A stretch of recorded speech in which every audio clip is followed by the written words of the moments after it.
And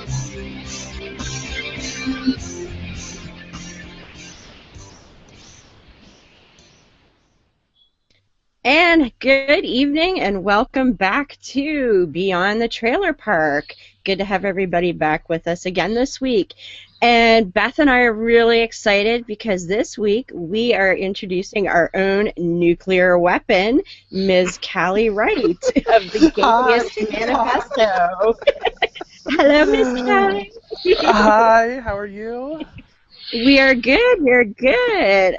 So Callie comes to us, and she is a new podcaster with a show called the Atheist Manifesto on Secular Media, with a couple of her friends also as co-hosts. So that's pretty exciting to have a new show. You've got, what, 2 episodes out, right? Yes, episode 2 just went up last week. Yes, and it's very cool, I have to say. It's very enjoyable. Thank you. Yes, and even more exciting is Callie is finding herself in life. Callie is transgender, and she is finally being able to be who she is and live an authentic life, and we're really excited for her. Thank you. Yay. You're welcome.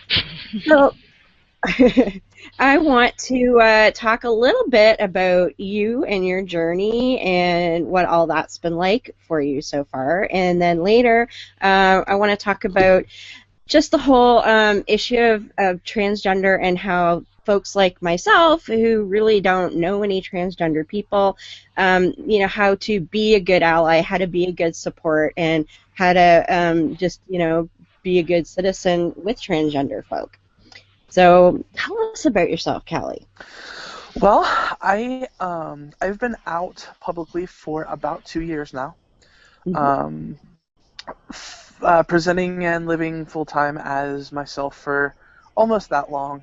When I was about 10, I was in 5th grade, whatever age you are when you're in 5th grade, and that's about the time that puberty starts. So kids always freak out about puberty because puberty's weird and puberty's awkward for everyone. But it was different for me. My body just it wasn't lining up with the way that I thought it should be. And that's also about the age where you start to notice like the real differences between boys and girls.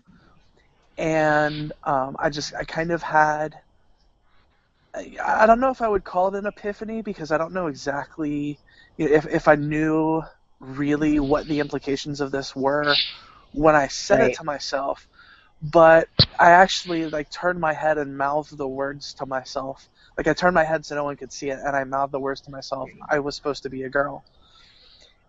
And and that was it was a really freaky realization because I didn't know that that was a thing. I thought that there was something wrong with me, I was sick in the head or just confused. Well, I mean, I was confused, but I didn't know that this was something that is a real thing, and so I hid it. I didn't tell anybody. I didn't, aside from, sneaking into my mom's closet when I was a kid, I never really acted on any of it. I never told anybody how I felt. And then you just did your best to fit in with what you were you perceived your role was, and you were trying to fit that in. Yeah, exactly. And eventually, when I was about 28, 2 years ago, I'm 30 now. I was really good at denial. So, there were a lot of times where I could just kind of push it in the back of my head, and it wasn't something that I really thought about very much. And then there were times where it was kind of the only thing that I could think about, and I would, kind of sit and dream about how awesome life would be like if I was able to actually undertake, transitioning and actually being who I knew I really was. But it never seemed practical, and I worried about things like, is life going to be worth living on the other side of transition? Am I going to be, an object of pity to people? Even people who love me and support me, what's that going to do for my quality of life? And Right. all of these questions, and eventually hiding it just got to be too much. So I started coming out to close friends and family, and just kind of saying I had a really close friend who kind of held my hand through the very beginning of the process. She told me that she'd met a trans person in a social group that she was a part of, and she was like, it kind of made me uncomfortable at first, but the more I got to know her, the more I realized like she's just a person. It's not a big deal. So I kind of identified her as a safe person to say, hey, like I think this is a thing. And she was like, well, what can I do to help you explore this? So we set a date. She lives a few hours away from me. We set a date. She came over. We went clothes shopping. She brought her makeup.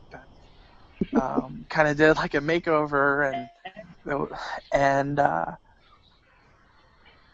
I walked into the bathroom to look at myself in the mirror after all this was over with, and um, there's no way to describe the feeling without sounding like Deepak Chopra. We'll forgive you. It's okay. As long as it wasn't a quantum experience. Right. It was. I knew it on a quantum level. Uh, but it was really like looking in the mirror and actually seeing myself for the first time. Throughout my whole life, when I would see pictures of myself or I would look at myself in the mirror, I didn't hate myself or anything like that. I just knew that wasn't a representation of who I really was, and the person that I saw that day was, and that was it was really profound. It was incredibly profound. It was one of the most, if not the most profound experience I've ever had. And that was when I knew, like, yeah, this is a real thing. This has to happen. And that's, there's so many little things that maybe you don't necessarily think about. Like, there's obviously clothes and Yep. makeup and all that sort of stuff, but there's the way that you interact with people. There's the physical changes. There's this concept of dysphoria where your brain expects your body to be a way that it's not. Right. And it's anxiety and stress caused by those two things not matching with one another. Right.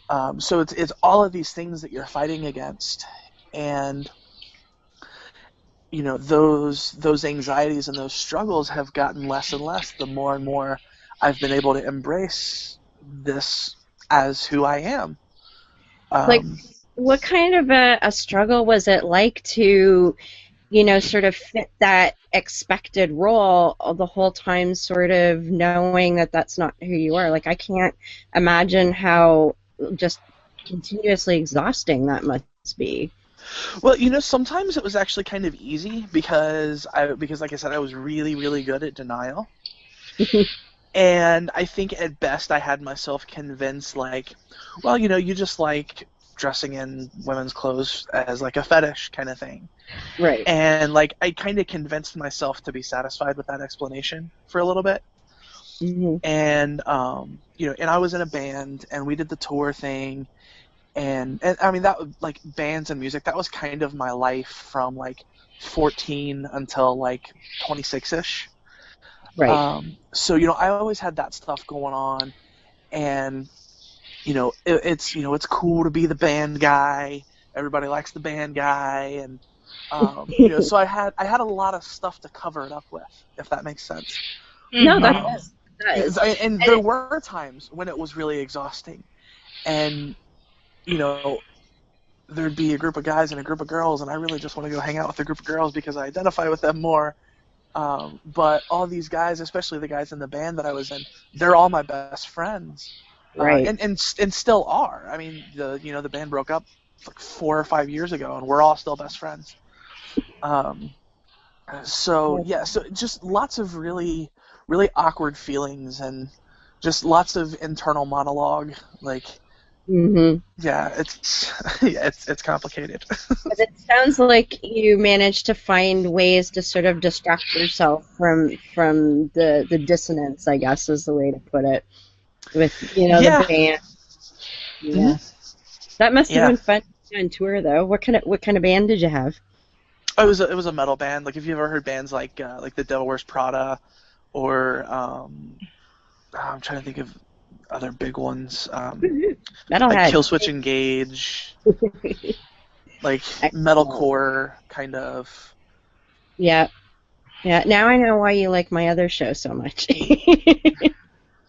we're, Right. we're a couple of Exactly. metalheads over there. Well, I was more industrial goth, but still, I appreciate some good. Right. But yeah, and Right. with a metal band, you could sort of push the boundary a little bit, I imagine, and grow your hair and maybe wear some makeup and stuff like that too, I Oh imagine. God, yeah. When guys wearing girl jeans became a thing, you have no Mhm. idea how happy I was when that whole thing happened. Oh, that's awesome. But it's in a way like you think about it worked for you, it got you through, but in a way it shouldn't have to be that way, that you have to find these little sort of ways to be yourself in a way that people don't know that you're being yourself. Like that's it just seems so wrong to me. Yeah, and the weird thing is, in my case, I never really had a fear of being rejected by my family or by my friends. My fear was all about my sort of like place in society, like my job and Great. interacting with people in public and stuff like that. I never really had doubts about my friends or family support, and I still wasn't able to come to terms with that, just because of all the messages we grow up with surrounding what a man is supposed to be, what a woman is supposed to be, Yeah. and those lines are fixed, and you don't cross those lines no matter what. And it's does it even for me, like I don't have any of those challenges, but even I'm a very girly girl, but I don't cook. Hell. Right. I don't do like housework. I hate housework. And the big one, I've never ever wanted to be a mother. Hmm. Never. And a lot of people are like, but you're a woman, you're supposed to want children. No. Like, that's great if people do, but I don't fit that role, and I'm not going to try and make myself fit that role just because everyone else does. So that's just like a small part of me, and I can only imagine how, if I had to spend my whole life not being me, like to the maximum. I just, it takes a lot of strength of character, I think, to make it through all of that. So Well, kudos for thank you you. for that. And I Well, love and, the and it's interesting how that plays into the other side of it too, because there's also pressure. Like, okay, well, you're trans, you're a woman, and I accept that. So now you have to fit all of the girl stereotypes. You're yeah. not allowed to have any stereotypically masculine traits. So, Yeah. if I'd you're be not allowed in to be deep good with doo doo. technology, you gotta like cooking, you gotta like cleaning. Yeah, Beth would Yeah, be in and trouble. well, and in so many ways, I feel like a bad feminist because I'm such a girly stereotype. Like, honestly. It's okay. We have Beth there who was scratching her head at us talking about makeup, so Yeah, what the hell is makeup? What the hell is a dress? I haven't worn one of those and I was still in college. I was forced to wear one until I Yeah. bitched. Oh yeah. She, she was lucky and went to one of those Christian colleges, so they Well, would have well, made tr- her. Oh yeah, yeah. well, try That's playing the French horn in a skirt. Ew. That Yeah, yeah. yeah, Wow. They yeah. weren't I was very a, practical. yeah. I was like, excuse me. I play French horn. I ain't wearing a skirt. And you get that thing all like curled up in a skirt, that would not be good. Yeah. But I do find it funny with the quote gender roles because I do cook, I do clean, I have no choice. I do quote girly things, but in a sense, in any of the relationships I've been in, I've had no choice. If I didn't do it, it didn't get done. I mean, Right. I'm actually like a domestic diva. Yeah. I kind of hate it, except for the cooking part, because Yeah. I mean, that's what I am. I have, that's what I do for a living.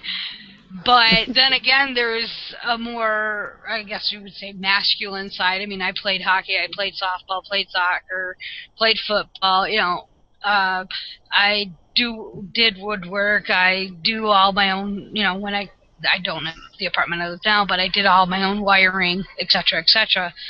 So it's like there is really. I mean, you do what you got to do. Yeah. I mean, I lived by myself for a number of years, and I had to like figure out how to fix shit in the house, and Without if duct I tape. needed. No, actually, without duct tape. Usually, I was big on staple guns. My staple. That's amazing. We're gonna have to trade. I'm a We're gonna have to trade lesbian secret with. on that. Yep. with no duct tape and no tools at the moment. Well, see, in my old apartment, because I moved there in like '95, so it was like before wireless and stuff. I had 5 televisions, and I had coax like stapled all over the fucking baseboard. Nice. See, now I have a tablet and wireless internet, but Right. Yeah, and now I'm using my 7-inch big iPad to talk to you in freaking Canada. Exactly. Well, and Beth's over in Pennsylvania, so Right. we're all over the place. But now, another, I think, challenge for you, because going along with that idea is like, okay, if you're transitioning, you're a woman, then, you have to be exactly as we perceive women to be. That goes with sexual orientation as well. And yeah, that's absolutely not cut and dried ever either. And I think a lot of people don't compute that. And that was a little different for you as well, yes? Callie? Well, yeah, sorry.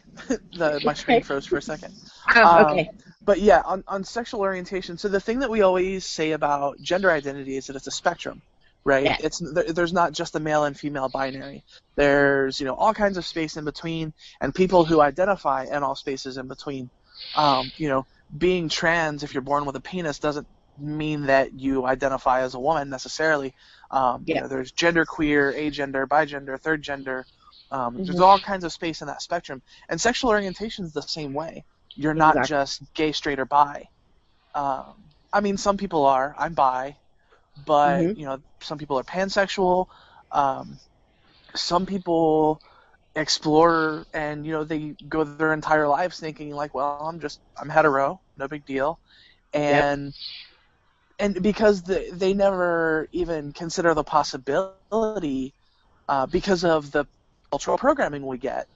Yes. That there may be another side to that, and one of the things that I always try and be careful about, right? Sexual orientation and gender identity obviously aren't the same thing, right? That's gender right. identity is who I am. Sexual orientation is who I'm romantically and sexually attracted to. Yes. But I was never able to figure out my sexual orientation until I came to terms with my gender identity and accepted myself, and then I was able to honestly make that exploration. Before I thought that I had honestly asked, considered the question like, are you attracted to guys? And, I would look at like a bunch of guys that were supposed to be hot, and I'm like, nah, doesn't do anything for me. Okay, no big deal. And not a bit of, like being grossed out by gay people or whatever. That's stupid. But it was just like, no, that's not my thing. But the more I'm able to to accept myself, the more I'm able to be honest about what I want, in that way. And I finally figured out, like, I actually am bi. I like guys and girls. So, party for everyone. Well, but you're right. There is often people get that confused. It's like, well, if you're trans, then you must be gay or some configuration of that, and they are completely separate things. Yep, absolutely. I know. I know people from all across the gender spectrum, who are all across the sexual orientation spectrum, There's if you make an assumption, I can guarantee you're going to be wrong at some point. Absolutely. Absolutely. And what you were saying too, for you, your biggest, I guess, apprehension was how you would be perceived in the greater world. And so how has that been for you so far? Mm-hmm. It's the better I get. See, it's a little easier for me because I do identify along the binary. Like I'm just a girl. Yeah. And a femme one at that. So, I like wearing dresses and skirts and makeup, and I like, having hair that looks like I spent time on it and all that sort of stuff. Mm-hmm. So it's a little easier for me to be read the way that I actually feel Right. by the general public than it is for a lot of trans people. And that it's been a lot better than I've expected. The thing that I always try and tell people is, I'm thinking about it and worrying about it constantly. But if I'm at the grocery store, every person I pass has got their own shit going on. Yeah. They are too busy wrapped up in whatever it is they've got going on to even notice, let alone care. Yeah. And that's going to be different depending on where you live. Mm-hmm. If you're in an area that's generally intolerant, obviously that's probably not going to be your experience. But I live in Cincinnati, Ohio, has a reputation for being a pretty conservative town, but that hasn't really borne out in my experience. There are idiots here, obviously, there always are. Yeah. But the LGBT community here is amazing. We have a gay guy on Cincinnati City Council. All of the major LGBT organizations are well represented here. The people are. She froze up a little bit there. She froze. Okay. Yep, she's. She's the frozen. Okay. We'll come back to that in a minute then. And I'm going to go ahead and. Hangout's app crashed. Sorry. There she goes. That's okay. That's okay. But anyways, yeah. But generally, the more confident I am, the more I get read as, the way that I want to be read. And that makes sense. It does. It's like if you see somebody out in public who looks very sort of timid and keeps to themselves and gives off an air of vulnerability, that's the kind of person that might be more at risk to, say, get mugged in a parking lot. That, you know what I mean? Like you put out that I'm vulnerable and I'm afraid and I'm don't have that confidence. And so it makes sense that, because I know when I go out, I always make sure that I give off an air of don't fuck with me. And right. no one has ever fucked with me. Now, that could be a false correlation. I don't know, but I like to go with that. So if you go out there and you're like, I'm Callie and I'm a hot babe, then right. It's going to go along with that. And it's going to help people get that vibe from you, like, hey, that's a woman, big deal. Off I go. And that's that's why I can't stress the importance of a support system enough, because from my friends, my family, the LGBT community here, the atheist community, the more I've gotten involved, the support and the love and the affirmation that I get has been absolutely instrumental in me being comfortable with who I am and me being able to be where I am. That's one of the things that kind of makes me uncomfortable sometimes is when people say that that I'm brave or that what I do takes courage. And on one hand, I kind of want to take credit for that because, frankly, it's fucking terrifying to be a trans person. I can imagine. But at the same time, it's I have to do this to live. It's not a matter of me having courage. It's a matter of me doing this because I have to. And part of the reason, most of the reason that I've been able to do it is because of all the support that I've received from my friends, my family, the LGBT community, the support groups that I've gone to, and all of that. Yeah. So, the person here talking to you who is super confident and not self-conscious, that's not a person that I built on my own.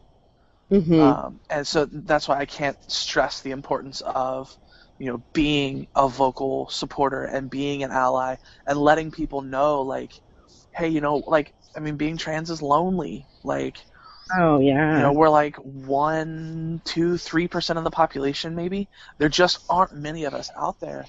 Yeah. But And if you get in an area that's, ultra conservative or, backwoods redneck like where I grew up, and it's like even if there was a trans person out there, they're not going to come out and say so, and no one out there is going to even think that that would exist, like Or they're going to get run out of town. Right. Yeah. What happens here? I was thinking about when I was a Christian, it never was like the whole anti-gay and anti-trans thing was never an issue for me, and not because the type of Christianity I was involved in would have been accepting, because they wouldn't. It's because I never knew, or at least knew that I knew, a gay person or a trans person, and it just never came into my sphere of reference because it was just didn't happen. But then, we didn't have any other races around either, so I was like, ooh, Right. there's people, like, oh, wow. And that's kind of enclosed sort of backwoods place I grew up in. Well, and I still find myself surprised, and I shouldn't be, but like obviously this is the world that I live in every day. I do the podcast, but I'm becoming more and more heavily involved in my local LGBT community. So like this is the world that I live in, and then I still sometimes have to turn around and explain to somebody, what does it mean to be transgender? Like, what does that word even mean? Yes. Yes. And I'm like, whoa, wait a minute. Like there's still some way to go here. And a lot of times it's not even been a problem. I'm in, an atheist group on Facebook that I've never been in. And I mentioned something about being a trans person, and somebody's like, what, I've heard people say that. What does that even mean? And I explain it, they're like, oh, cool, thanks for telling me. And it's not even a big deal. Yeah, it was a big deal. Yeah, it's just, oh, I didn't know that. Please educate me. Right, and that is frankly the best. Like, I will take a person who admits that they don't know anything, and I will handhold you through Trans 101, 201, 301, like, to the advanced courses and the fucking PhD. Awesome. And I'll love every minute of it before I'll deal with someone who thinks they know what they're talking about and has never even met somebody like me.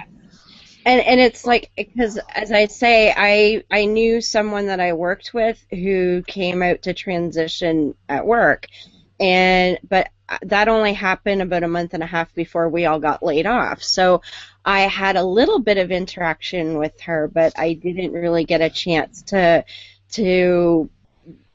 kind of acclimate to that whole scenario and learn very much about it. So that's why this is kind of important to me, because I do want to be the best ally that I can be, and I totally recognize that I don't know shit.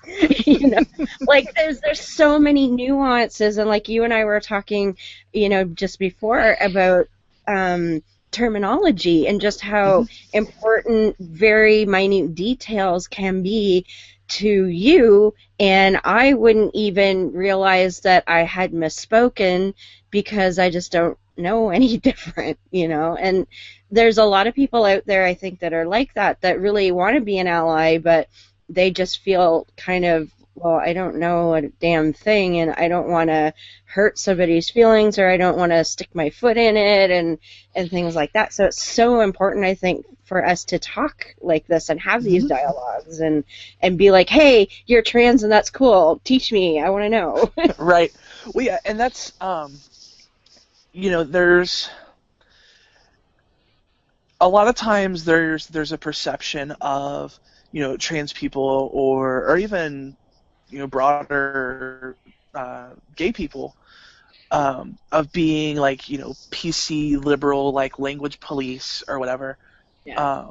And like personally, I fucking hate the term politically correct, So because do it's I. not about being politically correct. It's about not being an asshole.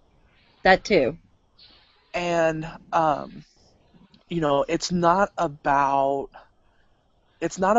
someone's hurt feelings. It's about a culture of discrimination and a culture of violence surrounding whatever the object of that language is. Yes. So, for example, the thing that I see probably the most, especially in the atheist community, is I can't tell you how many times I've been put into a position of arguing with people who insult Ann Coulter. And I tell you, there is not a situation in the world that pisses me off more than it looking like I'm defending Ann Coulter. Yeah, So, she's not very nice. no, she is awful. She is one of the worst human beings to ever live on the planet. But here's the thing, like, whenever she says something stupid, which is usually any time she opens her mouth. She opens her mouth, yes. So there are memes all over Facebook basically talking about how she's a man, pointing out or making a joke about her having a dick. And no. That's not cool. Well, right. And I'm thinking to myself, like, so, like, because you don't like her, it's okay to insult her because a woman that has a penis, or a woman with an Adam's apple, or a woman with a quote-unquote manly-looking face, like, that's a terrible thing to have, right? You realize that is directly insulting to me. Like, that's an insult that I've had lobbed at me in a hateful way. And if you say that as an insult to one person, you're saying that as an insult to everyone, whether you like that person or not. Using an insult like that doesn't become okay because you don't like someone. Right. Using racial slurs against Black or Latino people because they piss you off, not okay.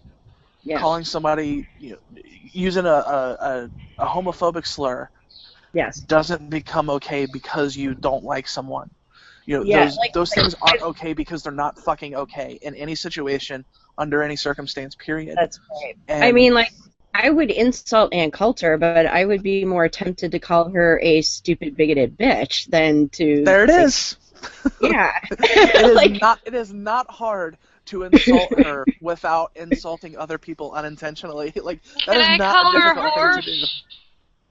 Yes, you can call her that too. I mean... Well, that's insulting to horses, but okay. No. Damn. But a thing that doesn't get a lot of play in the media anymore, especially when it comes to trans people, is the violence that the LGBT community in general faces, and trans people specifically. I mean, we have, I don't know if there's been any more, but recently it's been in the news. I mean, 8 trans women have died in the last 35 days. 3 more this past week. Yeah, and to be fair, the circumstances surrounding all of them aren't 100% clear. It's not for sure if they were all hate crimes. But, I mean, the fact is, trans women are being killed, especially trans women of color. Yes. So, the insults and the language... And, for that. Oh, right. Peter Lobo. And, the demeaning language and the dehumanization, like, that all contributes to that. And that's why that stuff isn't okay. Like, even, just joking around in front of people, like, those are things that actually are used against us. And trans people, not all trans people, I absolutely am not a spokesperson for trans people. But many trans people are in an incredibly vulnerable situation already. Yes. And a lot of times you hear things like that in an environment that's supposed to be a safe place. I've been in groups before. Somebody made a joke about vegetarians, right? I'm vegetarian, whatever. That's a different conversation. But I forget exactly what the joke was, but somebody said something about, like, ask a vegetarian guy about his vagina. or something like that. And I'm What? just like That doesn't even compute to me. right, because being vegetarian makes you like a woman, and we all know being a woman is the worst thing ever, right? Oh, for fuck's sakes. Can I And clock that, whoever that was? right. And it's things like this, like if you're not the kind of person who has those things actually said to you as real insults, and those things are actually used to demean and humiliate you, like, part of me can kind of see why you may not think it's a big deal. But it is a big deal. Like, it's a really big deal. It absolutely is. Like, I can't, like, to call Aunt Coulter a man is just like, why would you want to insult people with penises? Right. Like, There's nothing wrong with having a penis, nothing wrong with having a vagina, unless you don't want one, then you can try and figure that out. But yeah, exactly. Then, we'll decide what works in that way. Right. Well, let's take a little break. I'm going to play us our creation moment for this week. And, you'll enjoy this. And for those of you who are in our little secret group, yes, it's time for my screen on the tattoo haters. So, yes. Is this real? Like, is this a real thing? Yes, this is a real thing. Yeah. Oh, my God. I thought they were trolls. Yeah. No, they're not. They're not. Wow. So, regretfully a moment here. Oh, I need another screen. Anyone wants to be our patron and send me money so I can buy a new screen? That'd be good. Please. One amendment. I may have one. It's coming. It's slow. Come on. Come on, computer. There we go. Behold, the atheist's nightmare. A well-made banana, just the right shape for the human mouth, chewy, easy to digest. It's even curved toward the face to make the whole process so much easier. I choose to believe in.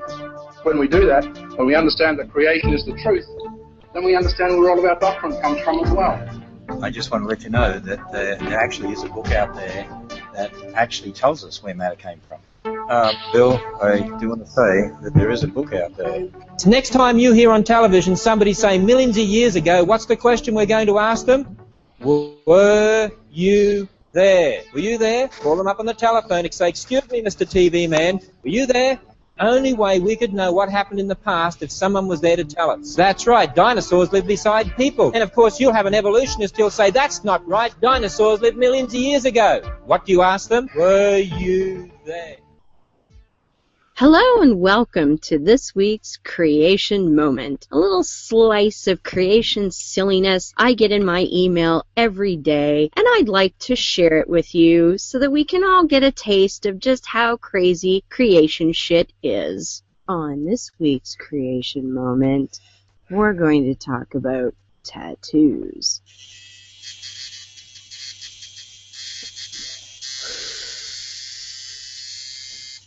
Now, you might wonder what Taylor could possibly have to say about tattoos. I'm kind of curious, too. So, let's see what kind of goofball idea he has this week. While people have been getting tattoos for thousands of years, people of faith have avoided them. The Old Testament explicitly forbids God's people from getting tattooed.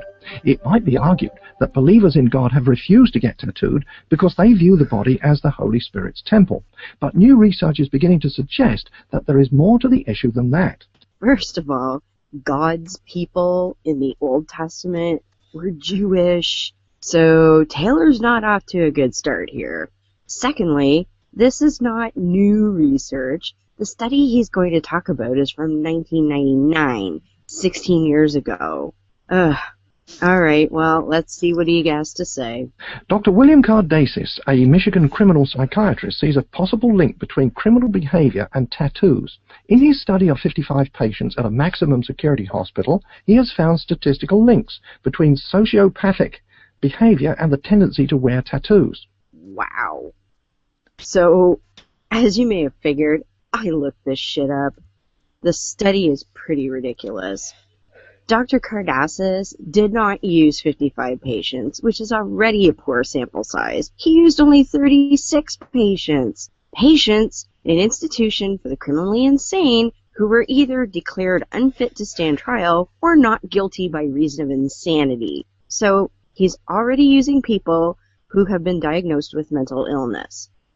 That's like going to a football game to find out if football players wear shoulder pads and tight pants. Not exactly good methodology. He found that patients with tattoos were much more likely to have no regard for the rights of others, to behave impulsively and lie and steal with no remorse. Another study of cadavers in New York City showed that the bodies of teen drug addicts had twice the number of tattoos as found in the general population. So what is actually being referenced here is antisocial personality disorder. Dr. Kardassis is using a study of people who, as I said, he knows already have mental illness to determine if having tattoos can indicate a diagnosis of antisocial personality disorder. Do you think any self-respecting psychiatrist would use tattoos as a predictor of mental illness? I sure as hell don't. However, this was also a men's facility, so barring any catastrophic injuries that aren't mentioned, we can assume that 100% of the study participants had penises. There's also a high proportion of Christians in prisons. So, based on Dr. Kardassis' flawed correlation, we can also assume that Christian men are predisposed to a high incidence of anti-personality disorder, or being criminally insane.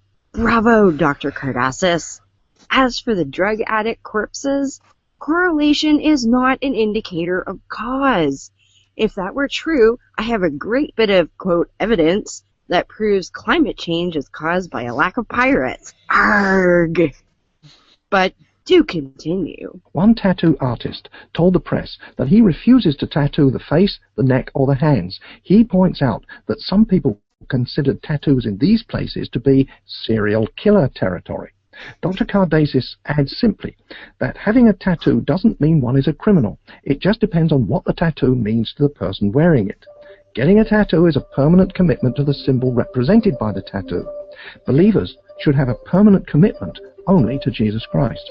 Serial killer territory? Are you fucking kidding me? I've been interested in serial killers for many years, and I've read about quite a few of them. Charles Manson, who isn't technically even a serial killer, is the only one I can think of with a tattoo on his face. I googled to find more, and I could not find one serial killer with tattoos on their hands, neck, or face. I guess listening to some random tattoo artist wasn't the greatest bit of research, was it, Mr. Taylor? And implying that certain types of tattoos or the meanings of certain tattoos can actually mean that someone's automatically a criminal for having one? You know what? Fuck you, Mr. Taylor. Just fuck you. The prayer is pretty lame this week. Thank you, Lord, for making my body the temple of the Holy Spirit. Wouldn't that be considered some kind of possession? Better call the Ghostbusters. Special thanks this week to everyone who sent me pictures of their fantastic tattoos. You are a wonderful group of people from all walks of life, and all of you are valued members of society and the atheist and skeptic community. The artwork represents many people and things that we value and different times in our lives. Some are relevant today, and some represent the past.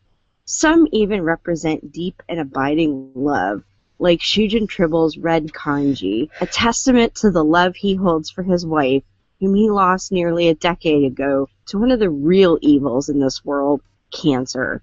Tattoos might not be for everyone, but I think I can speak for all of us who have ink and enjoy it when I again say, fuck you, Mr. Taylor. And that was this week's Creation Moment.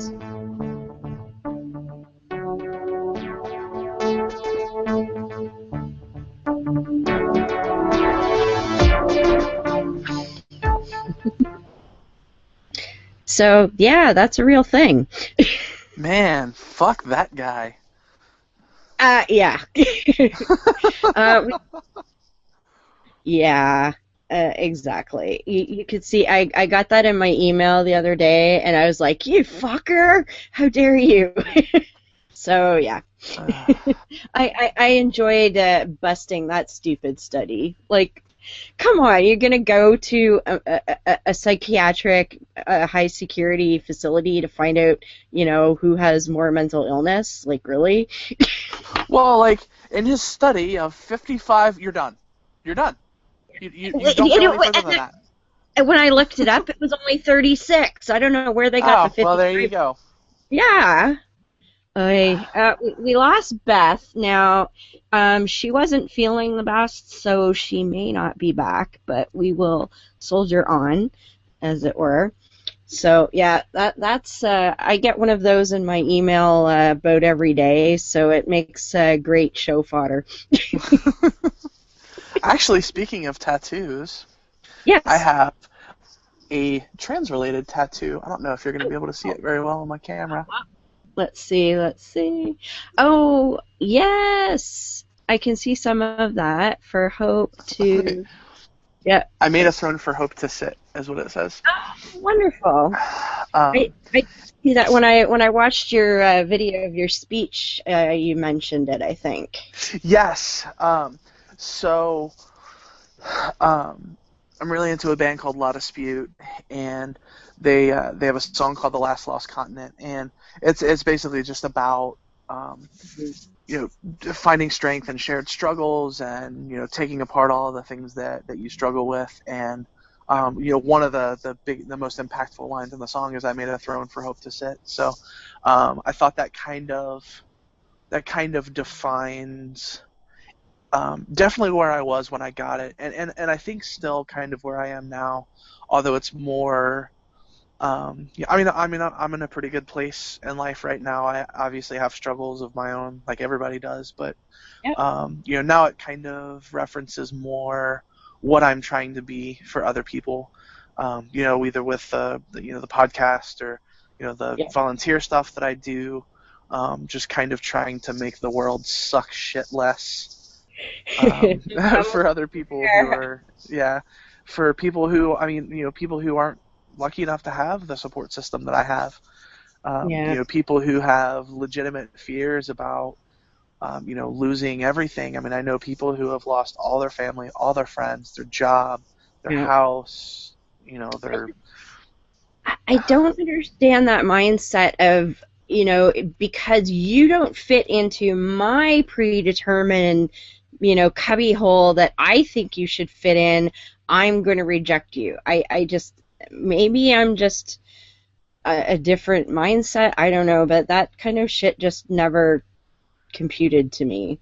There's an adjustment that has to happen. Yeah. You spend your whole life presenting to the world as one person, and all of a sudden everyone around you finds out, like, oh no, there's this other thing, by the way. And and that's going to be weird for people. That's going to be a difficult thing for people, and that's okay. There's a mourning period that some people go through. I have literally nothing bad to say about my mom through this whole process, but it's been kind of hard on her. Figuring out that, like, oh, actually, I don't actually have a son. I have a daughter who is a different name than the one that I named her. And all of that sort of mom stuff, like, so it's been difficult for her, but she's been behind me 100% of the way. And that's, I think, the mark of a good parent and a supportive family or friend is, you're allowed to be thrown off, and you're allowed to, as you say, maybe grieve for who you thought that person in your life was, but that doesn't mean that you need to reject who they actually are just because of that. Like, because I've heard of people who get, because you're not that person, or you're not presenting as that person that I want to have in my life, then fuck you and I don't want you. I don't know. It just doesn't compute for me. Yeah, one of my best friends, not too long after I came out, he was one of my closest friends that I came out to first. I had that conversation with him. I was like, look, I know this is, like, it's going to be weird, it's going to be awkward, like, I don't want you to feel like there's all of a sudden like this space in between us that, we can't talk about stuff. Mm-hmm. And, a day or two later, he sent me a really long message on Facebook, and he was like, look, I love you. I want you to be happy. I want you to do this.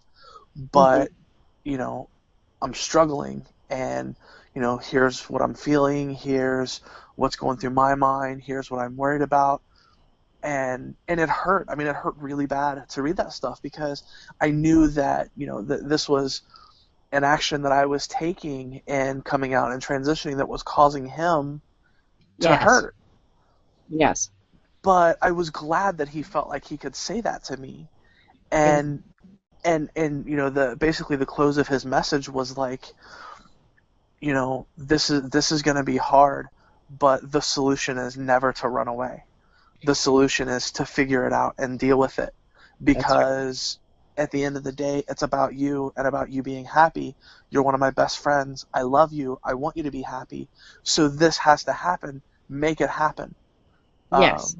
So just, keeping an open dialogue. I mean, that, and, there are still those things from time to time. I mean, I, for all practical purposes, kind of live on a different planet than all of the people that I knew before transition.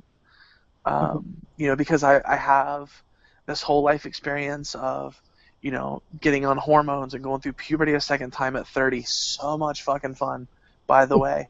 All of those things that that are unique experiences that I can't necessarily relate to someone. Right. Yeah.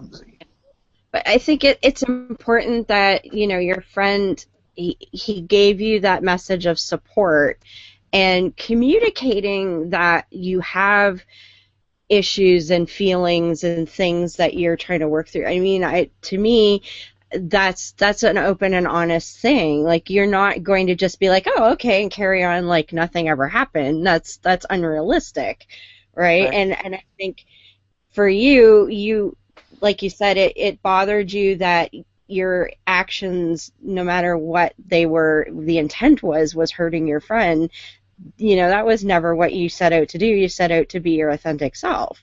And unfortunately, that's going to cause issues somewhere to somebody. That's just unavoidable. But having that open dialogue, I think, is so important, just to say, whether or not, and we talk about this on my other show, that feelings don't always make sense.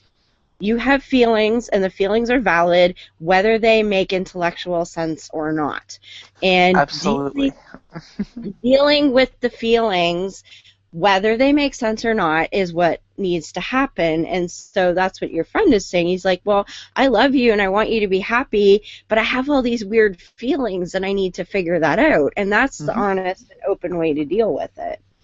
Yep. And that's, and I mean, that's the way that we have dealt with it. And, there have been times where I feel like, we're not relating the way that we used to, or that, we're kind of drifting apart just because we live in different worlds. And, when I feel like this is happening, I call him and I'm like, dude, like, we got to talk. And, we'll spend 2 or 3 hours just talking about stuff.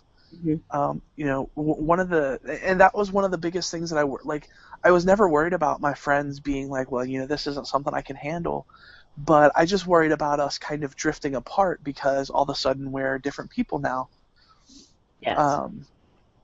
And, the thing that I have come to realize is, obviously, being trans and going through transition is a very unique experience. There's not really anything that you can compare it to. But, there are a lot of things that are like that, and your friends don't have to understand it or get it to help you through it. If there's a person with cancer, other people with cancer aren't the only ones who can support them through that. That's a good analogy, yeah. If there are, any situation in life. One of my best friends, his dad died when we were 18. And I kind of helped him through that. And I'm 30 years old, and I've never lost anyone close to me. I know it's going to happen eventually, but that's not an experience that I can identify with, even at 30 years old. Yeah. But that doesn't mean that I can't be there for somebody who's going through that. So I kind of had to realize that about my friends. You know, they love me. They want to be here for me. It doesn't necessarily matter that, you know, I can tell them what going through puberty at 30 is like and they don't understand it. They don't have to. Yeah. Yeah, exactly. All they need to do is say, I'm here. I am standing with you. I support you. If you need somebody to talk to or to listen, I'm here, whatever. But they don't have to know exactly what it is. I mean, people do that. They support family and friends with experiences that they've never had all the time. And it's quite normal to do that. And there's nothing wrong with not necessarily. If you don't know what to do for the person, ask them. Right? Exactly. The phrase, what can I do to help you, is so powerful. Mm-hmm. And sometimes there may not be an answer to that question, or at least not like a concrete answer. You know, sometimes the best thing that somebody can do is just say, hey, I love you. Yeah. And, you know, I do that for my friends all the time. If I know they're in a bad mood, I just take a picture and say, hey, I love you. And I send them a picture of myself smiling, and I say, I love you. You know, like, I mean, because, you know, being in atheist groups and, you know, doing the podcast, like, I've met so many people that aren't easily accessible to me. And first of all, it drives me fucking crazy because I'm a hugger. Like, such a hardcore hugger. I hate shaking hands with people. I just want to hug everyone. But obviously I can't do that. So, Yep. you know, what can I do? Well, I can send them a picture of my smiling face for what it's worth and tell you I love you. When it warms up a bit, you can come up here and give me a hug at some point, but I don't recommend coming right now. Absolutely. Well, it's probably not a whole lot different. It's been like minus 20 here all week. Okay, yeah, it's minus 18 right now, so yeah. I don't think it's quite there now. It's a little bit better today, but I drove by Cincinnati in 2013 on the way to Kentucky. Yeah, it's, you know, a lot of people hate on Cincinnati, frankly, and I mean, I'm not going to be like, oh my God, Cincinnati's the best place ever, but like, I don't really see what's to hate, honestly. If you didn't like it, you wouldn't still be there, probably. Well, I'm here because of my friends and my family. Like, you know, if I could pick up my friends and family and move somewhere, maybe I would. I don't know. Yeah. Yeah. Well, it's. I have to say, Ohio is kind of the most boring state I've ever driven through, but I haven't been to, like, you know, Kansas or anything. So.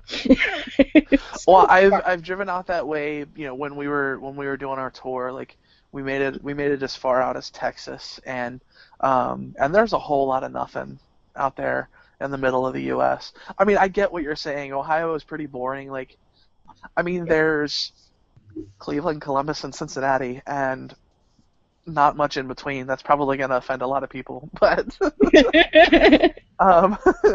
especially my one friend that I told you about, because she lives in not one of those places in Ohio. So. Well, I was excited when we drove by $5 footlong Jesus. You know, I was like, hey, I know what that is. Oh, yeah, I told you. He was like 20 minutes up the highway from me. Yes. I didn't even know that was on the way where we were going, and I was like, I know that church. Oh. Yeah.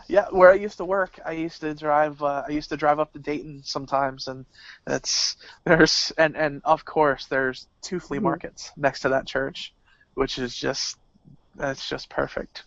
I just thought it was so funny that Jesus committed suicide, you know, and burned touchdown Jesus. Oh, no, he was struck by lightning. It was an act of God. Yeah, that's what I mean. He committed suicide. Oh, man, I'm slow. That took me a minute. Sorry. It's okay. Because, you know, he sacrificed himself to himself, and then later he blew himself up and melted himself. Right. Although I think they should have left Terminator Jesus there, because that was pretty epic looking. Oh, yeah, the wireframe thing? Yes.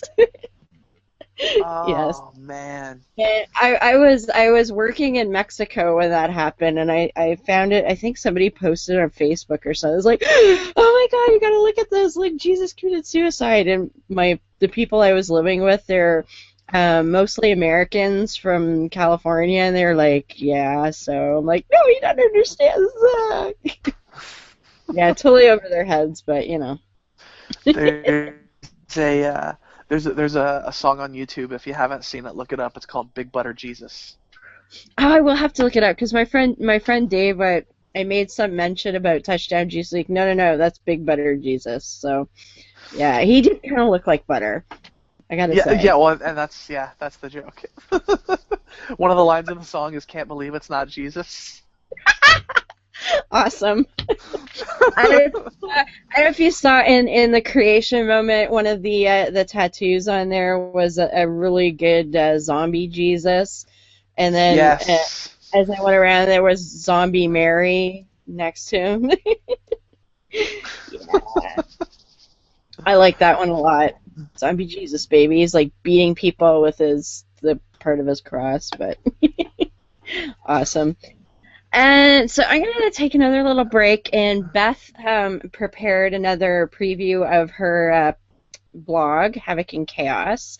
And yeah, we talked about anti-vaxxers before, and as some of you may know, Beth has been diving deep into that insanity, and she is offering us a peek into her rather large forthcoming blog posts on anti-vaxxers and Bill Maher, which I like him as an atheist, but I don't understand why he's all goofy about the vaccinations, but to each their own, I guess. But let's take a look at Beth's Havoc and Chaos preview for this week. When my computer decides to load, because I have too much stuff and it hates me. There we go. My friends, to my weekly tirade. Once again, anti-vax dipshittery has raised my hackles. This time, Bill Maher. And yes, I swear, so if you have sensitive ears, you may want to listen to something else for a few moments. Now, I had originally planned on a much more thorough approach to Maher's bullshit, but the more I dug, the more stuff I found. What started out as small, well, it's kind of grown into a major diatribe, and my head is spinning in anti-vax shit. This is what Maher said on February 6th. It is highly edited for time and focuses just on his derp. Never mind his guests. Okay, so let's first talk about the topic that's getting everybody crazy in America, measles, and what goes on here. And, you know, when I start these conversations, I always have to say, I'm not an anti-vaxxer, never have been. I'm an anti-flu shot guy, because I think that's bullshit. And I think the fact that it was 23% effective this week bears that out. Okay, but, you know, if Ebola was airborne, I'd get the vaccine tomorrow. Can you do too much of a good thing? Because America loves to do that. We certainly went overboard with antibiotics. But in 1983, they gave a third of what they give now. Is it limitless? Are there no amount that is too much? You know, there have been no long-term studies about groups of people who get a lot of vaccinations versus groups of people who don't.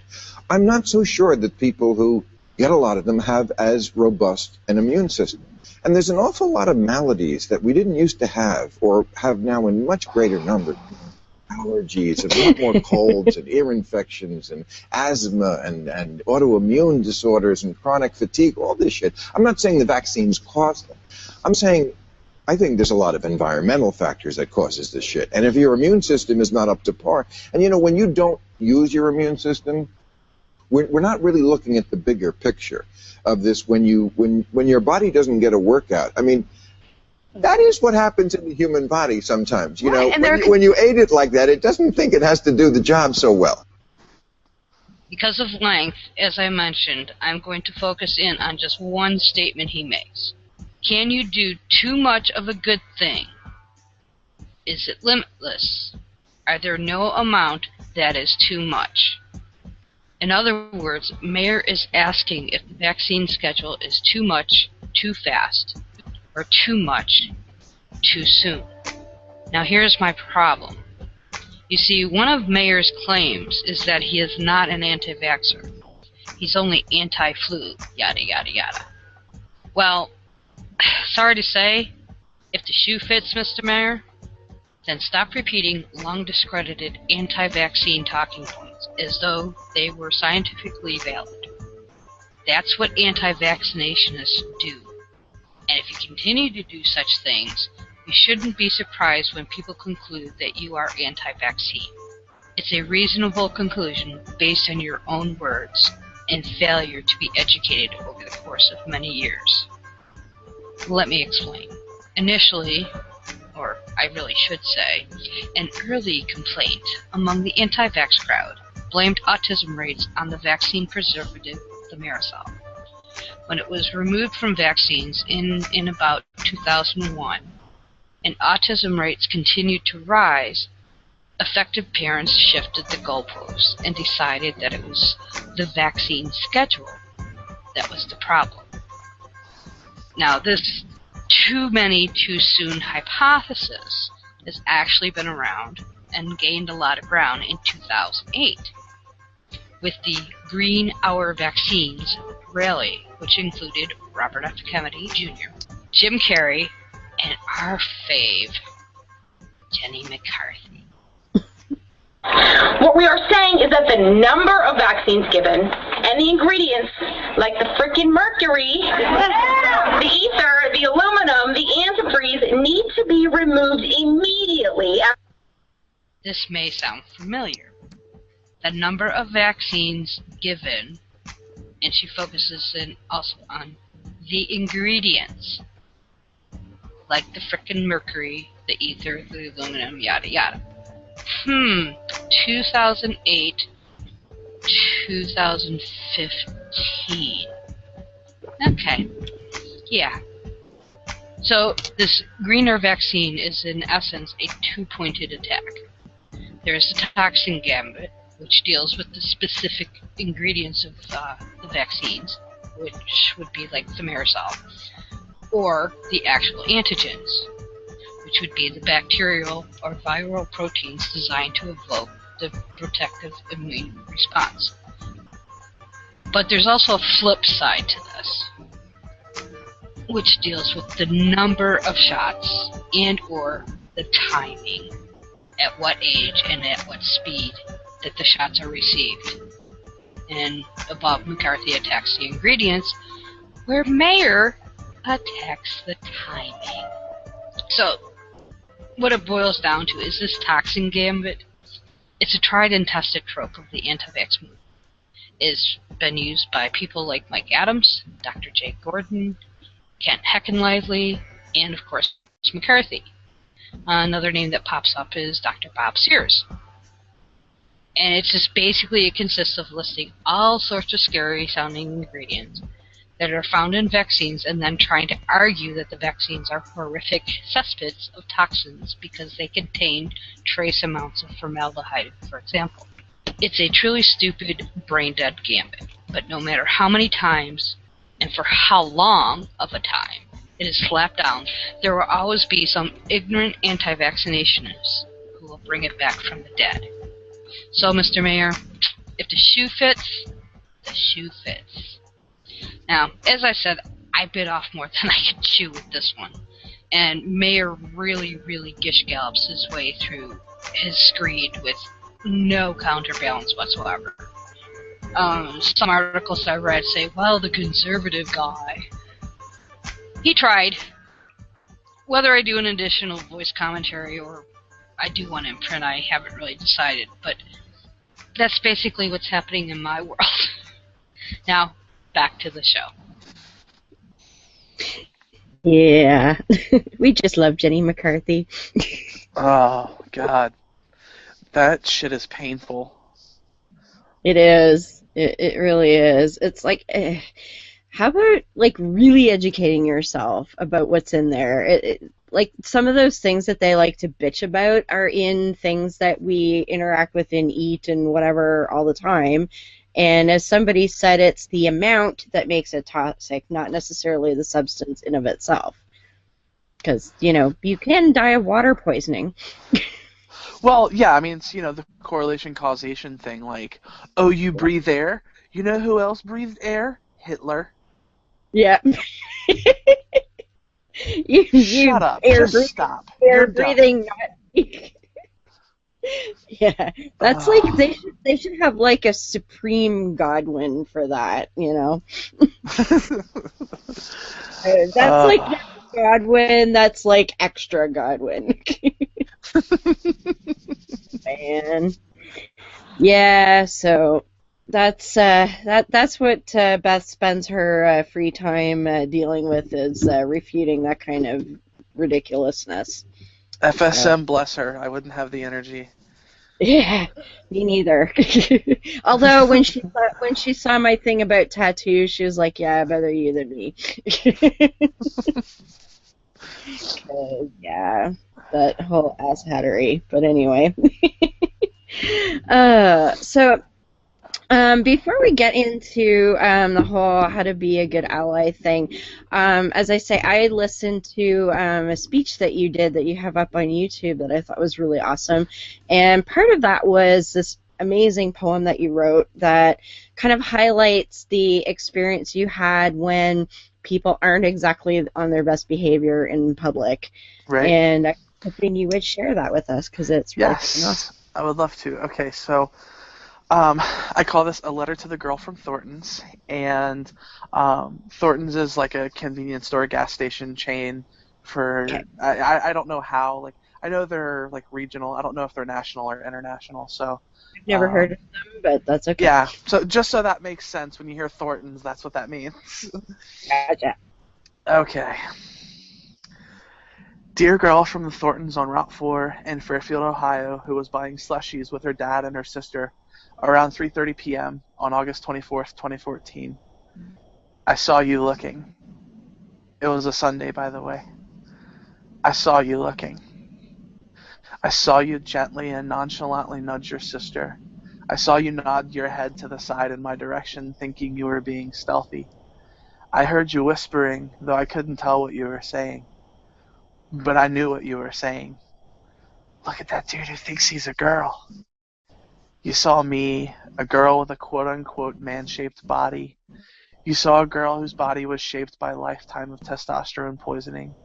You saw a he-she wearing a tank top with its bra straps hanging out. You saw the 5 o'clock shadow I don't have $4,000 to get rid of. You saw me wearing no makeup, which is sort of a privilege. Not many people get to see that, because I don't pass well with it, let alone without it. You saw my glasses, which I don't wear to help my vision, because my eyes are pretty good, actually. They just help me pass better. Or maybe not, apparently. I want to tell you what you didn't see. What you didn't see was the hour I spent working up the courage to leave my house wearing a tank top. You didn't see me trying to convince myself that I really look fine and that I should love my body because, after all, everyone's beautiful, right? You didn't see the mental back and forth I had about whether or not I should go in and grab a snack and an energy drink because I was worried about people doing exactly what you did to me. You didn't see that tiny bit of confidence I worked so hard for, draining so completely as I tried so hard to keep my face from turning red. You didn't see the tears I didn't cry because I can't let people like that get to me. You didn't see the good mood I was in slip away from me as I sunk back into the seat of my car on the way to the support group I go to in order to learn to cope with people like you. You also didn't hear the compliment I wanted to give you because, damn, the dress you were wearing was awesome. Your hair was really nice too. You were really pretty, I thought. So, girl from the Thorntons on Route 4 in Fairfield, Ohio, who was buying slushies with her dad and her sister around 3:30 p.m. on August 24th, 2014. My name's Callie. It was nice to meet you. Wow, that's really powerful. And it's the kind of thing that, you know, a lot of people just don't even think about. Like you said, they were obviously trying to be nonchalant and discreet, but obviously failed miserably.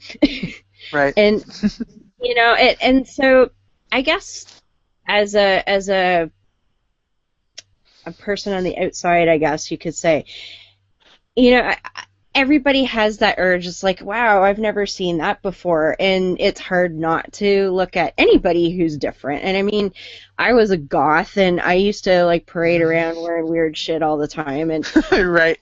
I did that on purpose, you know. I wanted people to gawk at me. And, you know, when I got the old, hey, Halloween's over, I was like, great, you could take the mask off now. That kind Right. of But it's such And I did the same thing. I had a reverse mohawk when I was 14. Like,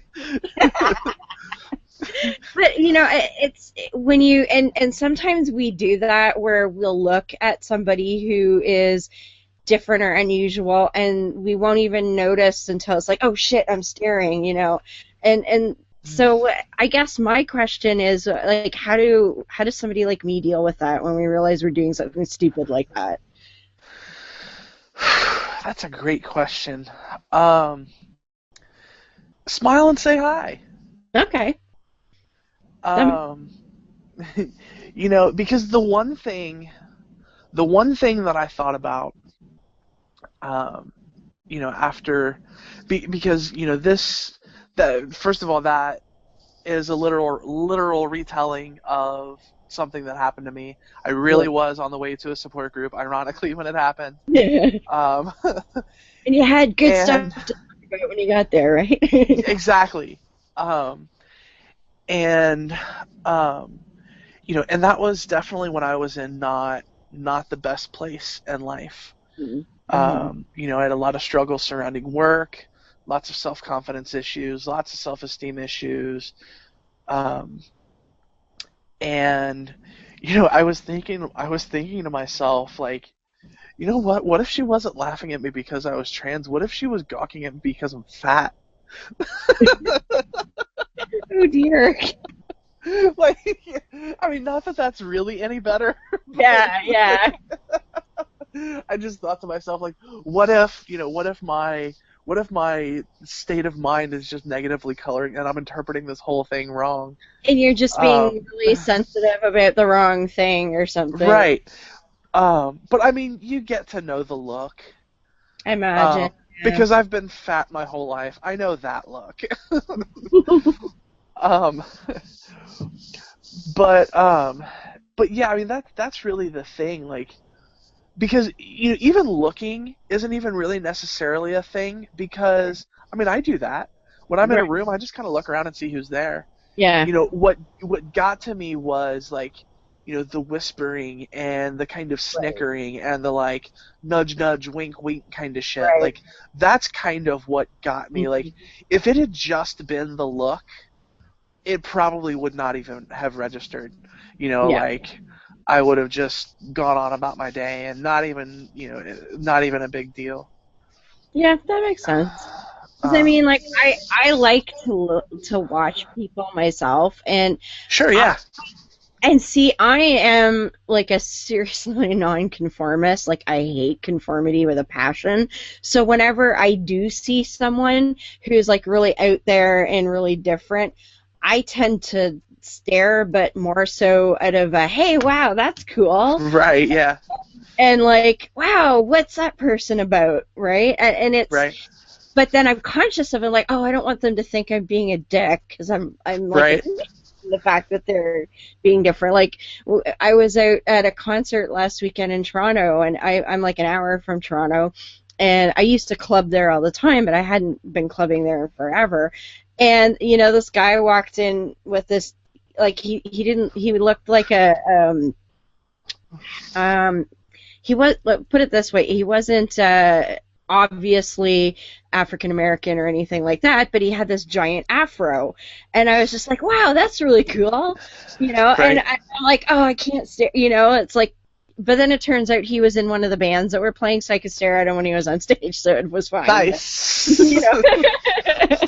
But, you know, they and when people walk in with, you know, weird leather jackets and metal shit on them and whatever, I want to stare because I want to be like, oh, is that something cool? Maybe I should look at one of those kind of things. But it's such a fine line, you know. And then on the other hand side of that, when I first came to university here, I'm fresh off the farm, okay? I'm like farmer's daughter. and like I said before, if I ever knew a gay or trans person, I didn't know it because that didn't exist in my sphere of reference. I come here, and I mean, we're a city of 250,000 people, and I went to one of the biggest and best-known universities in the country, and when I went to the library, there was a transgender person manning the kiosk as you go in and out, because they like check your bag to make sure you're not like stealing library books and shit like that. And she was obviously near the beginning of transition, so. And for me, it was very jarring because I'd never seen this before.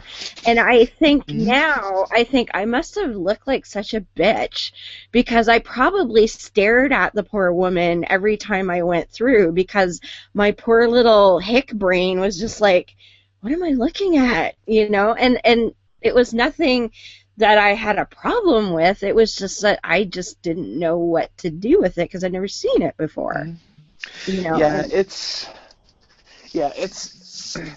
really hard because, you know, a lot of times even people with good intentions will, and this hasn't really happened to me, at least not in person. I've had people do the same kind of thing online, but you know, the problem is making assumptions based on what you think you see, because you may be wrong. Yeah, that's true too. But, you know, people will be very eager to identify themselves as allies, and they'll make assumptions based on how someone looks. Mm-hmm. And, you know, even that's not really something you want to do, because you may be wrong, and you may make the situation even worse. Yeah. But, you know, and it's hard because there are some trans people who, you know, if they've lost everything, you know, sometimes people can, I just want someone to love me. Yeah. But some people have all the support that they want, and they don't want strangers, like, picking them out in the crowd. Oh, hey, you're a trans person. I want to let you know I think you're awesome. Yeah. You know, because it's well-intentioned, but at the end of the day, like, it's just another reminder that I'm different. Yeah. Yeah. And at the end of the day, what I think any of us really want is to just be accepted as who we are, and for that to be no more significant than the color of our hair, or the color of our eyes, or again, like, I mean, I don't want to speak for the entire trans community, because that's obviously, I mean, we're more diverse than probably even I realize. Mm-hmm. But, you know, at the end of the day, like, you know, use my preferred name, use my preferred pronouns, treat me like you would any other woman, and that's really all there is to it. Well, we talked about it a little bit in terms of the person that I was working with, and I didn't, you know, like I said, I'd never encountered that situation before, and I just figured, you know what, probably the best thing to do is continue on as if she's always been a woman and call her by her right name, and if I fuck up, say I'm sorry, and you know, they should know, hopefully, that I didn't mean anything by it, and it was fine. Yeah, well, you know, that's another thing. A lot of times if, you know, somebody messes up, they accidentally use the wrong pronoun, they accidentally use the wrong name, obviously there's an adjustment period. Yeah. You know, my mom just started being able to call me Callie on a regular basis like 5 or 6 months ago, and I've been at it for 2 years. These things take time. Like, obviously that's understandable. Yeah. But well, I totally lost my train of thought there. Holy crap! Oh, your friend, your coworker. Yes. Yes. So, you know, the thing is, like, you accidentally use the wrong name. Correct yourself. Sorry. Move on. Does not need to be made a big deal. Yeah. Like, if you correct yourself, then I know you didn't mean it, and it's not a big deal. If you make it into, oh my God, I'm so sorry. Oh my God, I'm so sorry. I feel so terrible. Oh my God, I'm so sorry. Like, not necessary. Yeah. Like, yeah, it's just, you know, you use the wrong name. Move on. sorry, say the right name, off you go. Or you say, call her a guy, and like, oh, I'm sorry, girl, and move on. Yeah, Yeah. and the thing that I like to compare it to is like, how like your mom, your grandma, your aunt, whatever older relative you have, they always get like you and your siblings get confused. Like, it doesn't have to be any more significant than that. Like, hey Brad, I mean Amber, I mean Callie, like, whatever the hell your name is, I'm talking to you. You, the one that just broke something, get over here. Exactly. It's good to know that kind of thing, though, because, like you say, you get the person that's just like goes falling all over themselves to try and apologize, and that's going too far. And like you say, it just points out again that you're different, and that's what we want to try to avoid. You're just because well, that's a person like everybody else. Right. Well, and that's kind of like, obviously, we're having a 3-hour-long conversation about being trans, but in regular everyday life, I think the most important thing to know about, at least, in my life, the way I see it, I know lots of other people would agree with me, but I don't want to speak for everyone. When somebody says, like, what's the most important thing you can tell me about trans people or trans issues? And I usually say something along the lines of, like, I have favorite bands, I have favorite TV shows, I have dogs, I like to give hugs, potatoes are my favorite food. Like potatoes, yay. I'm just, right. like I'm just a person. I obviously have a unique life experience that not a lot of people have. Mm-hmm. And there's lots of layers and lots of nuance to that. And I could spend years talking to you about dysphoria and hormones and, medical care and all that sort of stuff. And I mean, there's a lot to that. But at the end of the day, happy talking about bands. Right. I mean, at the end of the day, like, I just want to be accepted and affirmed as the person that I am. Yeah. And, what goes on else? I mean, I'm happy to have that conversation because I've kind of made it my thing. Like, I want to be vocal about trans issues and LGBT issues and atheist issues. So, like, I'm setting myself up to have those conversations. So, obviously, I want to have those conversations. Well, it's a dirty job. Somebody's got to do it, right? Right. Exactly.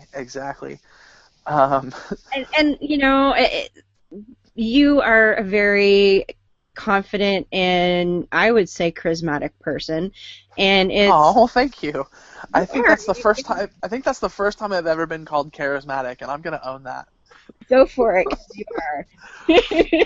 But you know what?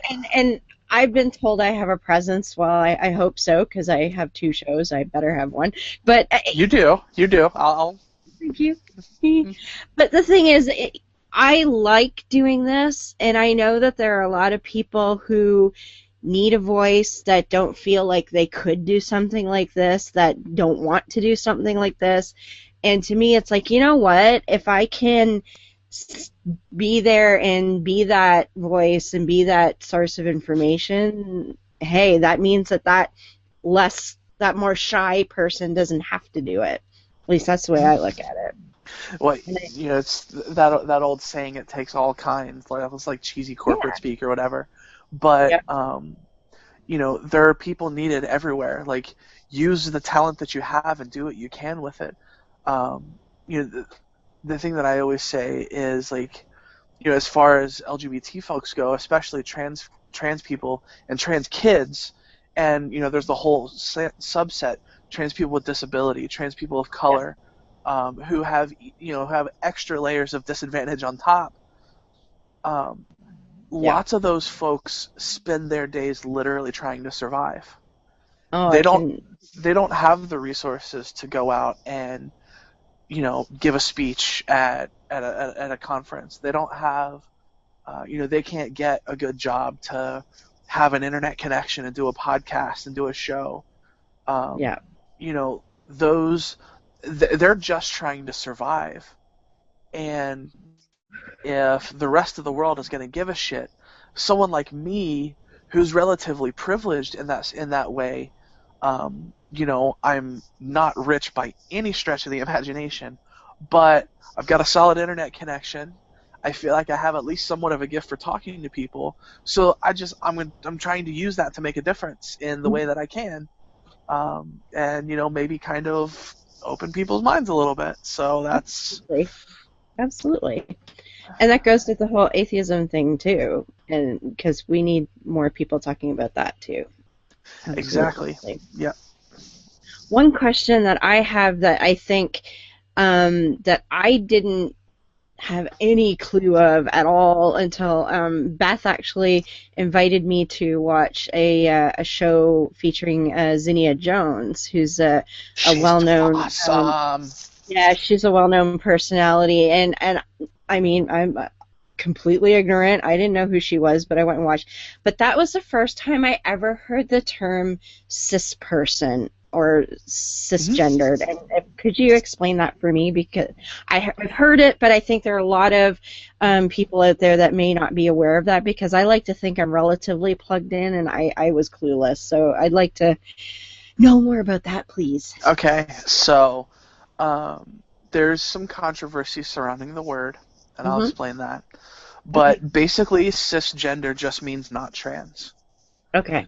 So the strict definition of someone who is transgender, okay? Transgender is an umbrella term that refers to anyone who identifies outside of their birth-assigned sex. Okay. So I was born with a penis, they slapped an M on my birth certificate, male assigned at birth. Yes. So the fact that I identify as something other than that identifies me as a transgender person. It doesn't necessarily say what that identity is, it just says that my identity does not match what my identity was assumed to be when I was born. Yes. A cis person is someone who those things are congruent with one another. They slap an F on your birth certificate because you're born with a vagina and you identify as a woman. That's cisgender. Okay. And the prefix trans means across. The prefix cis means same as. Okay. So, and the word is relatively new. I think it's like early 90s-ish. Okay. And some people object to the word cisgender because what it comes down to is privilege. A lot of people bristle at the word privilege, don't care. Because it's a thing. If you don't, you're wrong. If you don't think it's a thing, you're wrong. So many people think there are normal people and there are trans people, right? No. And you can see the problem with that dichotomy. I'm sorry, but normal is just bullshit. Well, right, exactly. So using the word cisgender and the word transgender, it normalizes being transgender, right? Okay. So one of the things that you hear people talk about is othering, right? Making an excuse to make you part of an out-group. Yes. And basically using the words cis and trans is a way to circumvent that, so you're not othering trans people. It's just, just like being homosexual is a normal variant of human sexuality, being transgender is a normal variant of human gender identity. Yeah. So where the controversy comes in is, people, well, I'm not gonna accept a label that, I don't want, or, and basically what it comes down to is a loss of privilege, right? You're in a privileged position because you are a person who is generally considered by society to be normal, and you have people who are below you on the rung of that ladder being elevated to being equal with you. And generally, when you dig down to it, that's why people don't like the word. Okay. I didn't know that there was a controversy either, but like I said, Oh, good God, there is such a controversy. I'd only seriously only first heard the word like maybe a couple of months ago, if that. So I'm all new to that sphere, but So yeah, you'll hear it. Typically you hear it from two different kinds of people. You hear it from MRAs, men's rights activists. oh, those yes, okay.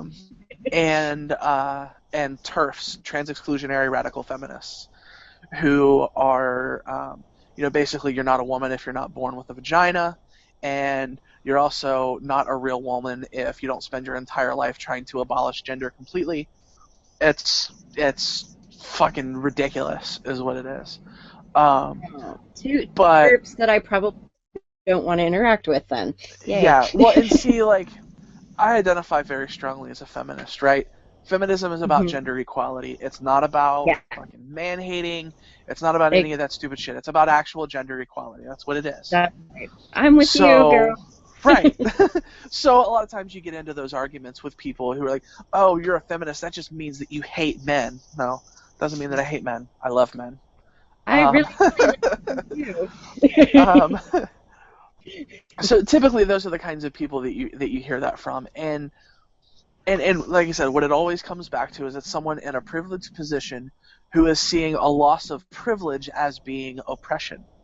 I don't know. So I guess I'm weird, but I've always considered that if I give up some quote privilege to somebody who needs it, then that's okay with me.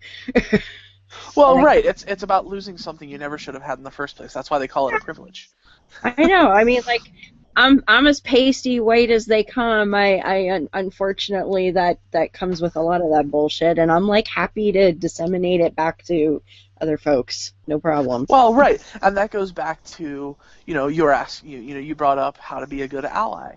The best way to be an ally to anyone is to use whatever privilege you have, whatever that may be, to give people who aren't on that platform of privilege, to give them your platform to voice their point of view.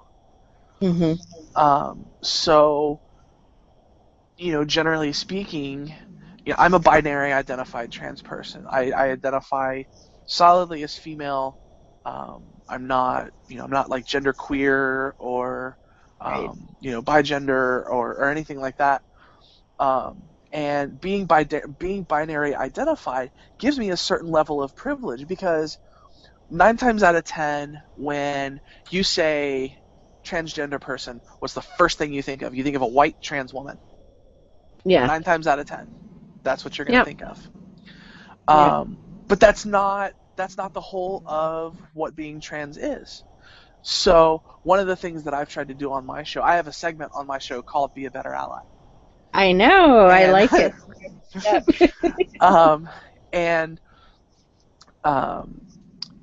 Starting with episode 4, I think the next 3 or 4 Be a Better Ally segments are all going to be from people who are non-binary identified, trans people. People who identify as gender queer or somewhere else on the gender spectrum that doesn't equal male or female. And there's some interesting stuff about using pronouns other than he and she. There's good stuff around gay jokes, trans jokes, that kind of stuff. So that's kind of something that I'm trying to do to recognize my own, like, even within the trans community. I mean, the trans community, if there's a community that I think everyone can agree on that gets shit on mercilessly, it is us. But even within that community, I have a slightly privileged position of my own, because 1, I'm binary identified, and 2, I don't live in poverty. Yes. I have a decent job. I have the means to take care of myself, and I have access to medical care, which those are things that people normally assume are a given. But a lot of times, even trans people who have insurance, who otherwise have access to medical care, don't have access to trans-specific medical care.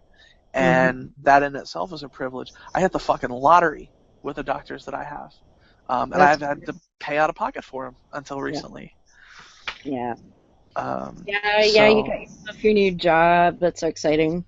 Yes, I'm very excited about that. but yeah, I mean, like I said, even if, if I hadn't met all of the amazing people that I have in my community, I mean, the therapist that I met by chance. Mm-hmm. And the endocrinologist that prescribes my hormones, the only reason I got to him was because of my therapist that I met by chance. Well, And I can totally identify with that because, as you may know from my other show, I have issues with having been a survivor of incest, and going to the doctor is been like a no-go for me for many, many years.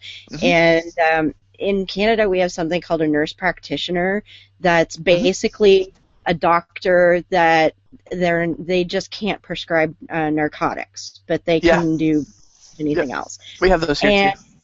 Okay, well, the place that I go to, they had changed nurse practitioners a couple of times, and it was really unsettling for me because that's a huge deal for me to even show up in the first place.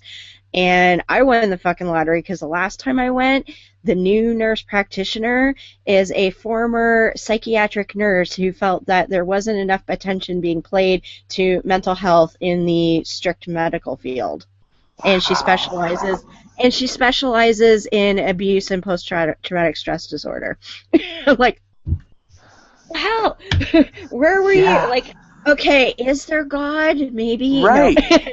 Didn't go that far, but yeah. Yeah. Well, so I started because to access pretty much any trans-related medical care, you pretty much have to go through a therapist, which there's a controversy around that. That's a really long story, whether or not you should have to go through a gatekeeper to get, hormones and all that stuff. There's a whole controversy with that. But I wanted to see a therapist anyways, just because I figured I would need help coping. So, there are a couple of resource sites that I found, and I made an appointment, and I met with a therapist for the first time, and she wasn't a bad person or anything like that. We just didn't click. Yeah. She was pushing like 70, and I mean, working with trans people is a specialty of hers, so it wasn't. I mean, I wasn't just seeing a therapist who had we just didn't click on a personal level. And way different, way different generation. So it was like, no hard feelings. It's just, this is not a relationship that's going to work. So I was just kind of like, well, damn, because there were a couple of others, and I came out to a friend of mine, and she told me like, oh my God, I work with a trans person. You should talk to him. Trans guy that had transitioned fairly recently. So she put me in touch with him. And he was telling me about some of the support groups in the area, and one of the support groups is facilitated by this therapist and he was like, yeah, it's a great group, come hang out. I went to the group, I met her, and I was like, wow, I really like her. Oh, by the way, she's a therapist that specializes in dealing with trans people. Awesome. Nice. So I started seeing her, and one of the best endocrinologists in Cincinnati, which is a doctor that prescribes hormones, if you don't know, he's kind of close to retirement. He doesn't take new patients unless they're referred to him by therapists dealing with trans people, because dealing with trans people is his thing. Oh, fantastic. So I mean, it's like hitting the lottery twice. Yeah. So there was no awkwardness. I was going to these people specifically because, hey, I'm trans, I'm pursuing transition, I want to get hormones, all this sort of stuff.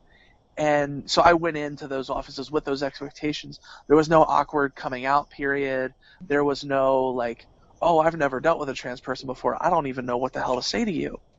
When I went to his office for this first time, I hadn't had my name legally changed. The person behind the desk, after I filled out the paperwork, discreetly asked what my preferred name was. So they never called me by my male name. Which is huge, especially like I'm in public, around a bunch of people who I don't know. I'm really uncomfortable. I'm really nervous. This whole thing's new to me. Like, holy shit! Like, that was huge. It makes such a difference to know that the person that you're dealing with already knows how to deal with what your issue is. Exactly, and that is something that is so exceedingly rare for trans people to find. It's getting better in our city, in Cincinnati. And there are some cities where it's not super hard to find in bigger cities, but there are lots of people, especially in rural areas, who desperately need these things and can't get them. Yeah, absolutely. That's so wonderful. I can totally relate to that one because I'm like, oh, you understand? Oh my gosh. Right. Yeah. Oh, before we wrap up, I still have my logical fallacy for this week, so I'm going to go ahead and play that, and then we can wrap things up a bit. Sweet. Hang on. Well, my lovely, really slow computer does its thing. Where is it? Come here. Ah, there.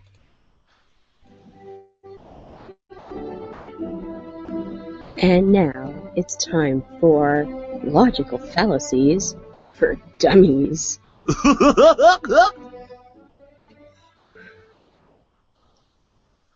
On this week's logical fallacy for dummies, I'm going to talk about the bandwagon fallacy.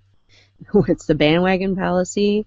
Well, in basic terms, it means everyone's hopping on the bandwagon. So the idea is that something is true or more likely to be true because more and more people are believing the same thing or are coming to the same conclusion. But the problem here is just because a lot of people are starting to glom on to a specific idea doesn't mean that it's true by any stretch. I mean, look at religion. There's been lots and lots of religions over the centuries, and as new religion comes in, more people will adhere to that religion who hear about it and think, hey, maybe this is the right one. But that doesn't mean anything as far as veracity of the claims go. That's where, things like empirical data and concrete proof come in. So, for instance, let's take a listen to this clip, and we'll see this is a little more subtle than out and out saying, hey, all these people are changing their minds, this must mean it's true, but it's kind of the implication. So let's listen. While Christian churches in the UK are struggling to draw people to worship, the Islamic community there is burgeoning. And as Aussie's Polly Boyker reports, some Muslim groups are doing all they can to counter fears the rapid growth is a challenge to British traditions.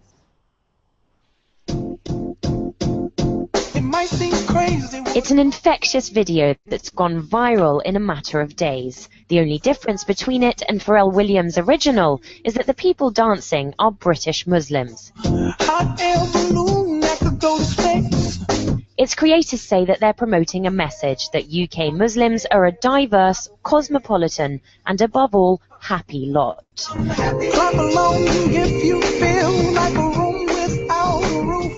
And why shouldn't they be? Islam is the fastest growing religion in the UK.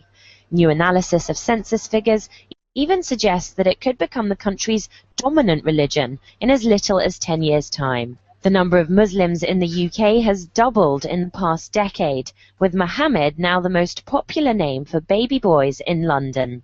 The average age for the British Muslim community is around 26. So the British Muslim population is incredibly young, and you have this energy, this vibrancy, this sizzling, crackling energy. Happiness is the truth. In many ways, the UK is a trailblazer. It's set to become the first non-Muslim country to launch a financial bond that can be bought by Islamic investors, while the Law Society recently issued guidelines for drafting Sharia wills, citing rising demand. Unlike the viral popularity of Islam, the new analysis of latest census figures by the Office for National Statistics shows that the Church of England is declining 50% faster than was previously thought. The country's aging Christian demographic means that its official religion has experienced a loss of more than 4 million worshippers since 2001. The decline of churches in the UK is long term. It just happens to be now approaching really rock bottom. So 95% of people don't attend a church on an average Sunday. Christian worship in churches is already the concern of a tiny minority of people. The figures have even motivated the Prime Minister David Cameron to attempt to shore up the institution's foundations, calling on Christians to be more evangelical about their faith and advertising what he called the healing power of the church. So while the people here aren't actually saying, wow, all these people are converting to Islam, that must mean that Islam is the right religion, that's the sort of thing that I have heard Muslims claim. Look at all these people that are converting to Islam. Allah wants all his children to come home, and that means that Allah is the real God, and et cetera, et cetera. Except they're not the first ones to claim this. I mean, back in the day when the Roman pantheon was the in thing, the Christians that came along, they were the ones saying, hey, look at all these people that are becoming Christians. That must mean that Yahweh is the right God. Well, yeah, and there are billions of Catholics now, and they used to claim that they're the world's fastest growing religion. And that's what Islam is claiming now. And I've actually heard Mormons say that they're the world's fastest growing religion too. And they try to back that up with the fact that they send thousands of missionaries all over the world all the time trying to convert more people to Mormonism and getting baptized and all that fun stuff. But does it mean anything's true? Of course not. Just because millions of teenagers think that Justin Bieber is awesome doesn't mean he's supremely talented, does it? I don't know. I don't think he is, but hey, I'm not a teenage girl anymore. Far from it. But that's the point. Just because a lot of people might agree with an idea, that does not mean by any stretch that it has validity. You still want to go do your research, look it up, find out what real science says about something, find out what the facts are. Don't just believe something because, hey, everyone else and their uncle is starting to go that way too. Because that's not going to guarantee that anything is actually accurate. So, for now, that is this week's Logical Fallacy for Dummies.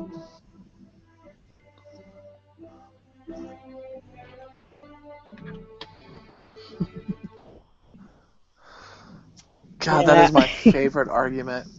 Christianity has to be right. I mean, there are so many Christians, right? Well, that's actually closer to argumentum ad populum, but it's very similar. Right, yeah.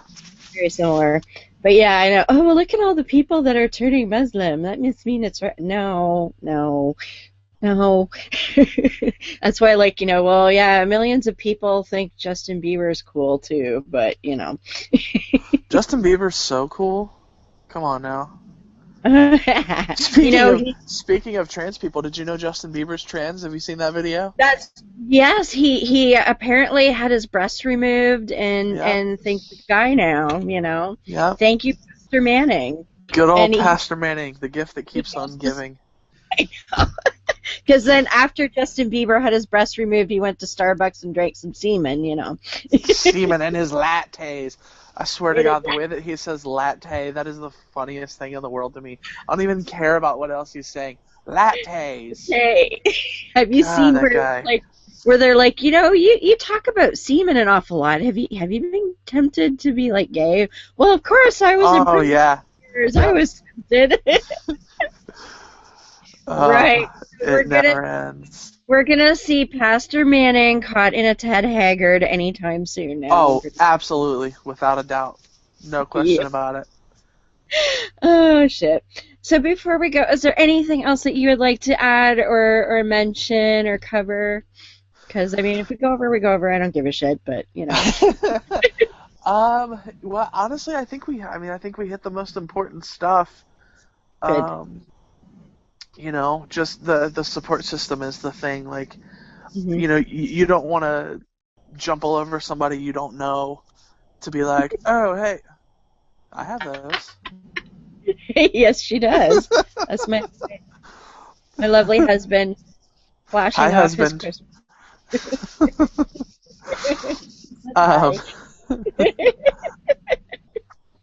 But don't jump all over a person you don't know just to. Okay, so actually, let me put it this way: be an ally because you want to be an ally, not because you want to feel good about being an ally. Yes, if that makes sense. And yes, now he's brought pussy because he's goofy like that. Don't have one of those yet. Working on it. Awesome. I got 5. 6, actually, technically I'm 6.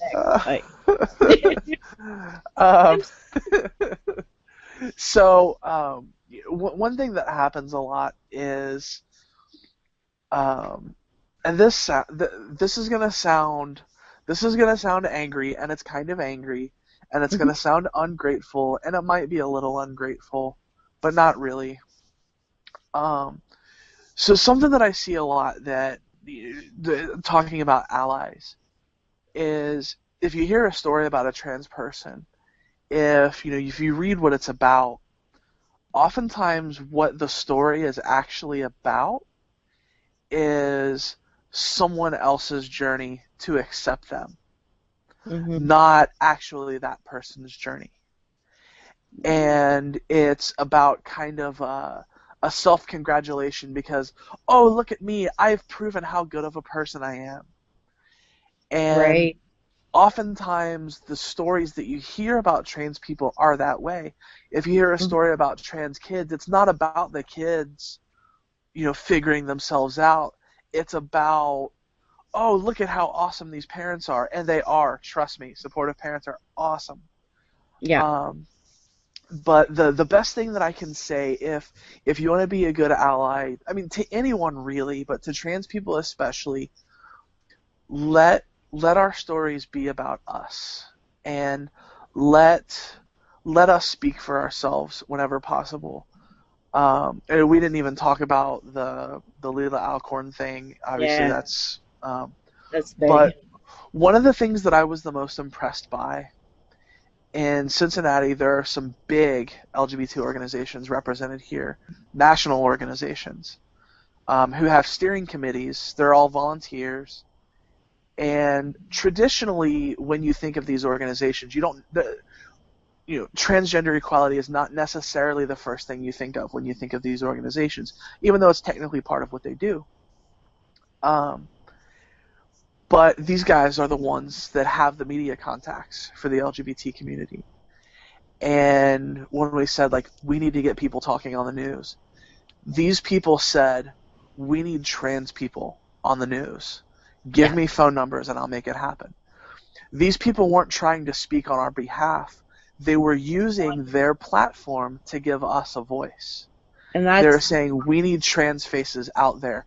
I can make the connection and I can make it happen, but you're the one whose face has to be out there. And I think that is probably the most valuable thing to come from all of that, is it's not about me. It's not about me bragging about how good of an ally I am. It's not about me feeling self-satisfied for being an ally. It's about me actually making a difference and me using whatever influence and whatever privilege I have to elevate someone else and give someone else the chance for a voice. So one thing that I would say is always be cognizant of that. That's very, very, very important. Because I've heard, yeah, go ahead. I've heard, conversations between people who have obviously never even met a trans person talking about the Leela Alcorn thing. And I'm thinking to myself, did you even try and seek out a trans person to have this conversation? Because there are very few of us who don't know what it's like, at least on some level, to go through what she went through. Yeah. And it's so easy, I think, for people who want to be allies to lose that connection and not even realize that they're making it about them. I think it's a really, really easy thing to fall into, and I'm really glad you brought that up, because you get into the whole, I want to be there, I want to be supportive, and yada, yada, yada, and we don't realize that, wow, we're not really talking about the person who has the need anymore. We're talking about, like you said, we're talking about, how cool are we, because we like, and that's an important thing to be cognizant of, absolutely, because it's just an easy thing to lose in the shuffle, I guess. So thank you for that, because it needs, and I like that with what you said about the press, because they could easily be out there, oh, we're going to talk about, issues facing trans people. Well, you're not a trans person. And so to have the trans people say this is what we're facing makes it so much more real and so much more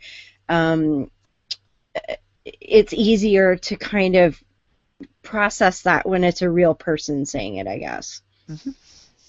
It's kind of like when I see people, I don't necessarily mean to rag on Muslims, but that's just what I've encountered is Muslim people who are like, well, you know, if I've been told that if I was molested as a child, that I must have done something to cause that, and I usually, when I put out there, hey, I've had this happen to me myself, that usually is like, oh, that's a real person. Wow, okay, now I need to like double think about what I was going to say.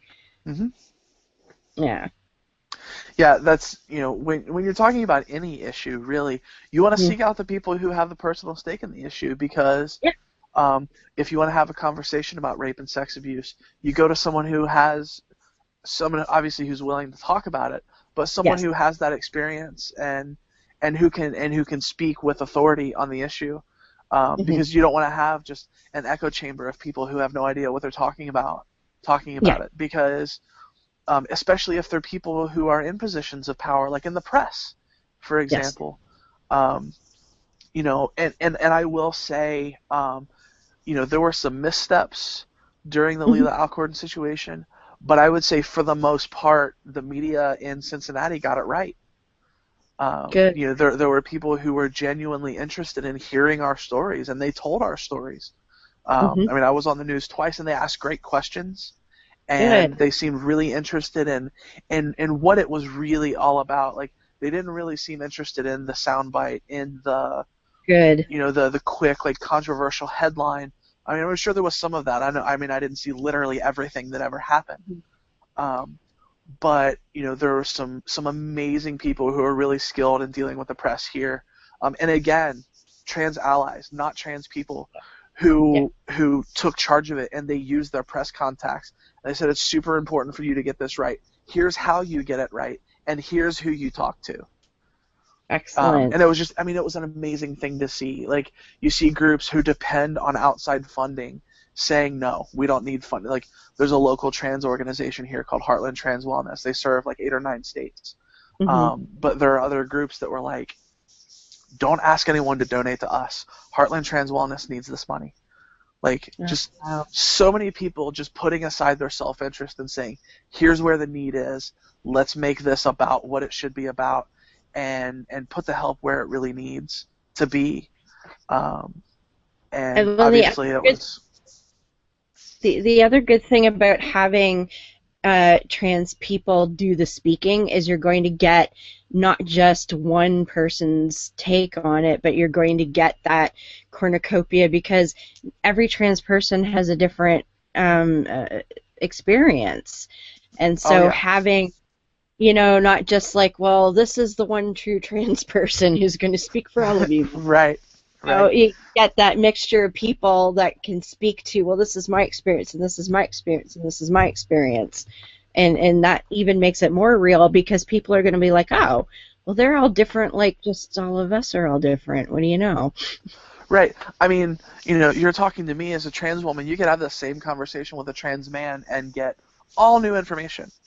Yeah, exactly, because they're not going to talk to me about, hey, I have boobs. It's going to be, wow, right. Things. Well, and obviously that's, the body changes are a thing, but I mean, just navigating society, like, so one of the things that I always laugh when people talk about male privilege, like, bitch, listen, you're talking to somebody who used to have it and had to give it up. Yes, that's true. Yeah. So that's obviously a pretty jarring experience, right? Yeah. Then something else I never would have thought of. Right. So then you look at a trans man, if they fit enough of the quote unquote stereotypical male role, they actually step into male privilege. And because they know what it's like not to have it, I have trans guy friends who have told me how incredibly uncomfortable it makes them to have that privilege. Wow. Huh. And then, of course, they also, I mean, they deal with the same things as, like, you know, I'm not a real woman, they're not a real man. Mm-hmm. So, you know, there are similarities there. But, I mean, that's an entirely different dynamic. You know, gaining a privilege that you didn't used to have versus losing one. Yes. You know, I mean, those are two just completely and totally separate experiences to have. And, I mean, I could talk to you for hours about losing male privilege.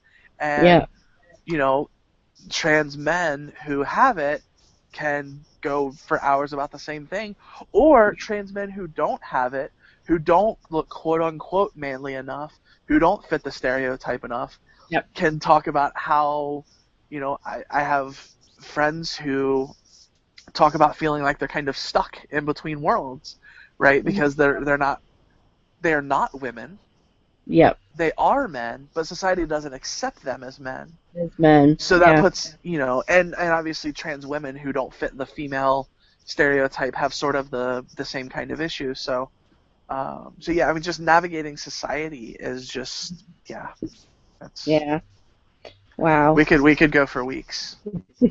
Well, you know what? We can discuss more in depth another time too, because I think it's just so important to keep talking about it and keep the lines of communication open and learn from each other. Absolutely. Yeah. And if I can plug the show. Yes, please plug your show.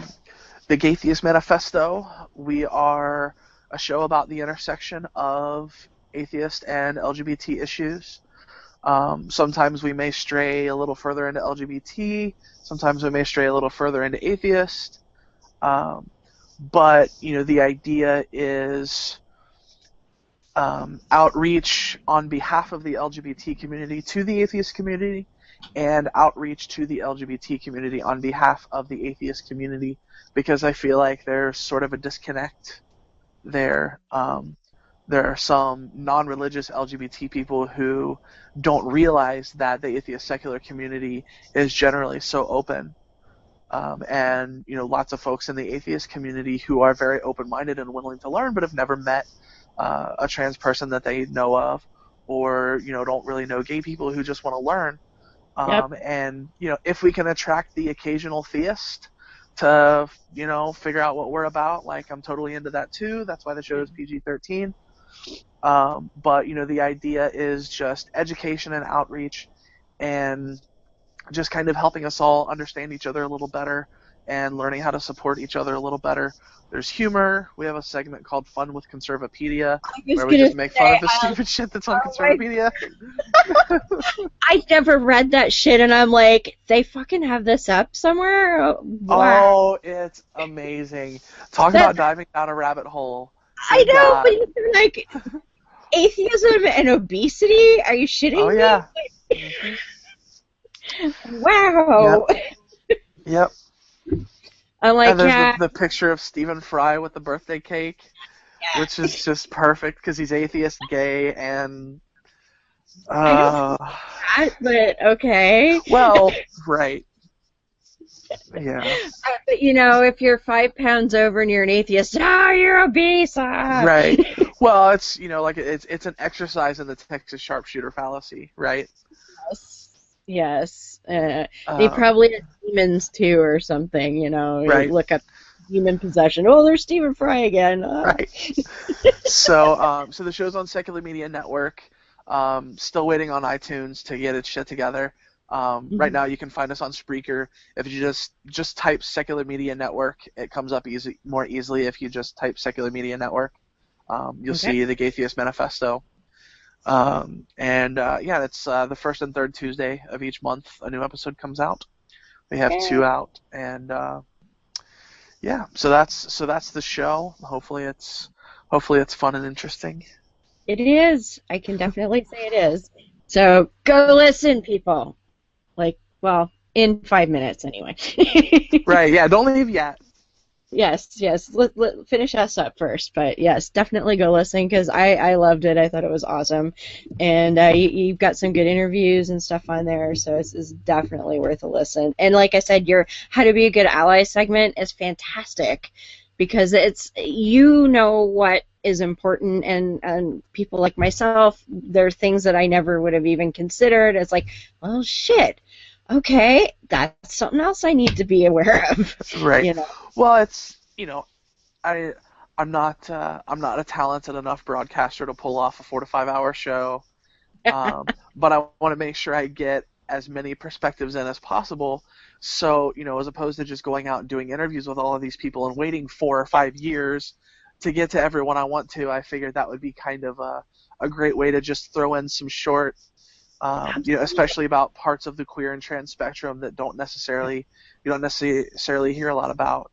Absolutely. People who are bisexual have their own subset of issues that they deal with. People who are pansexual, people who are non-binary identified trans people. There are all kinds of layers, and I want to make sure that everyone's heard. I don't want to just get on there and talk about gay people and trans women. So Exactly. Yeah, it's great to get as many voices out there as possible. Absolutely. Awesome. And for anybody out there, too, Beth sent her regrets. She just wasn't feeling very well tonight. But Havoc and Chaos is her blog, and you can find her on Facebook. And if you look up Havoc and Chaos, I'm sure you can find her as well.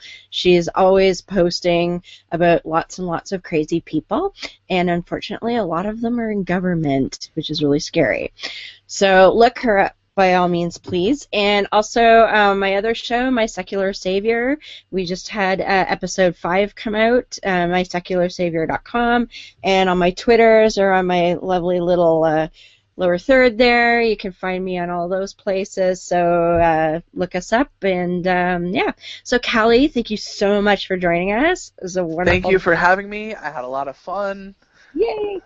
And we'll definitely have to have you back, because this is not just like a 2-hour conversation. This is an ongoing dialogue that I think everybody should have.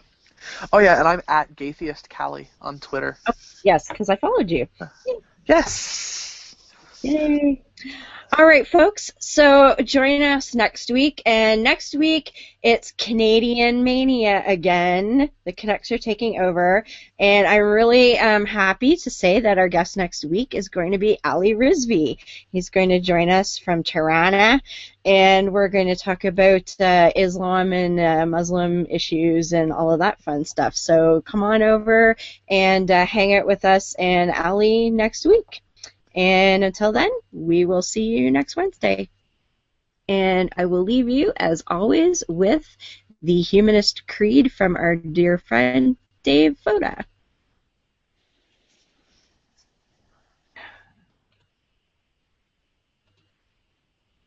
On my computer. There we go.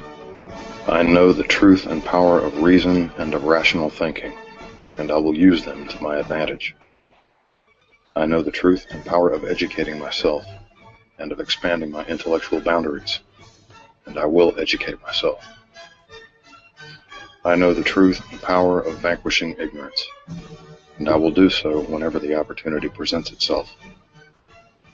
I know the truth and power of morality without supervision, and of true and accurate righteousness.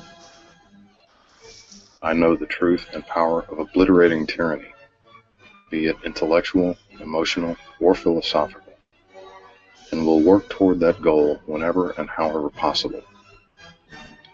I know the truth and power of human ingenuity. I know the truth and power of human compassion, and I will be mindful of the welfare of others. I know the truth and power of equality and fairness for all living things. I know the truth and power of the importance of our families, our friends, and our fellow men and women. I know the truth and power of human stewardship of our lands, our waters, and our skies, and I will try to act to preserve our environment. I know the truth and power of the sciences of mathematics, of physics, and of chemistry, and of the important role of these disciplines in understanding the workings of this cosmos. I know the truth and power of the rejection of all notions or beliefs that reside in the supernatural or the superstitious, and of those notions or beliefs that we are not supposed to be able to explain, and I know that these rejections are necessary for humankind's survival. I am a human being with a free mind, liberated from irrational influence and from unreasonable dogma.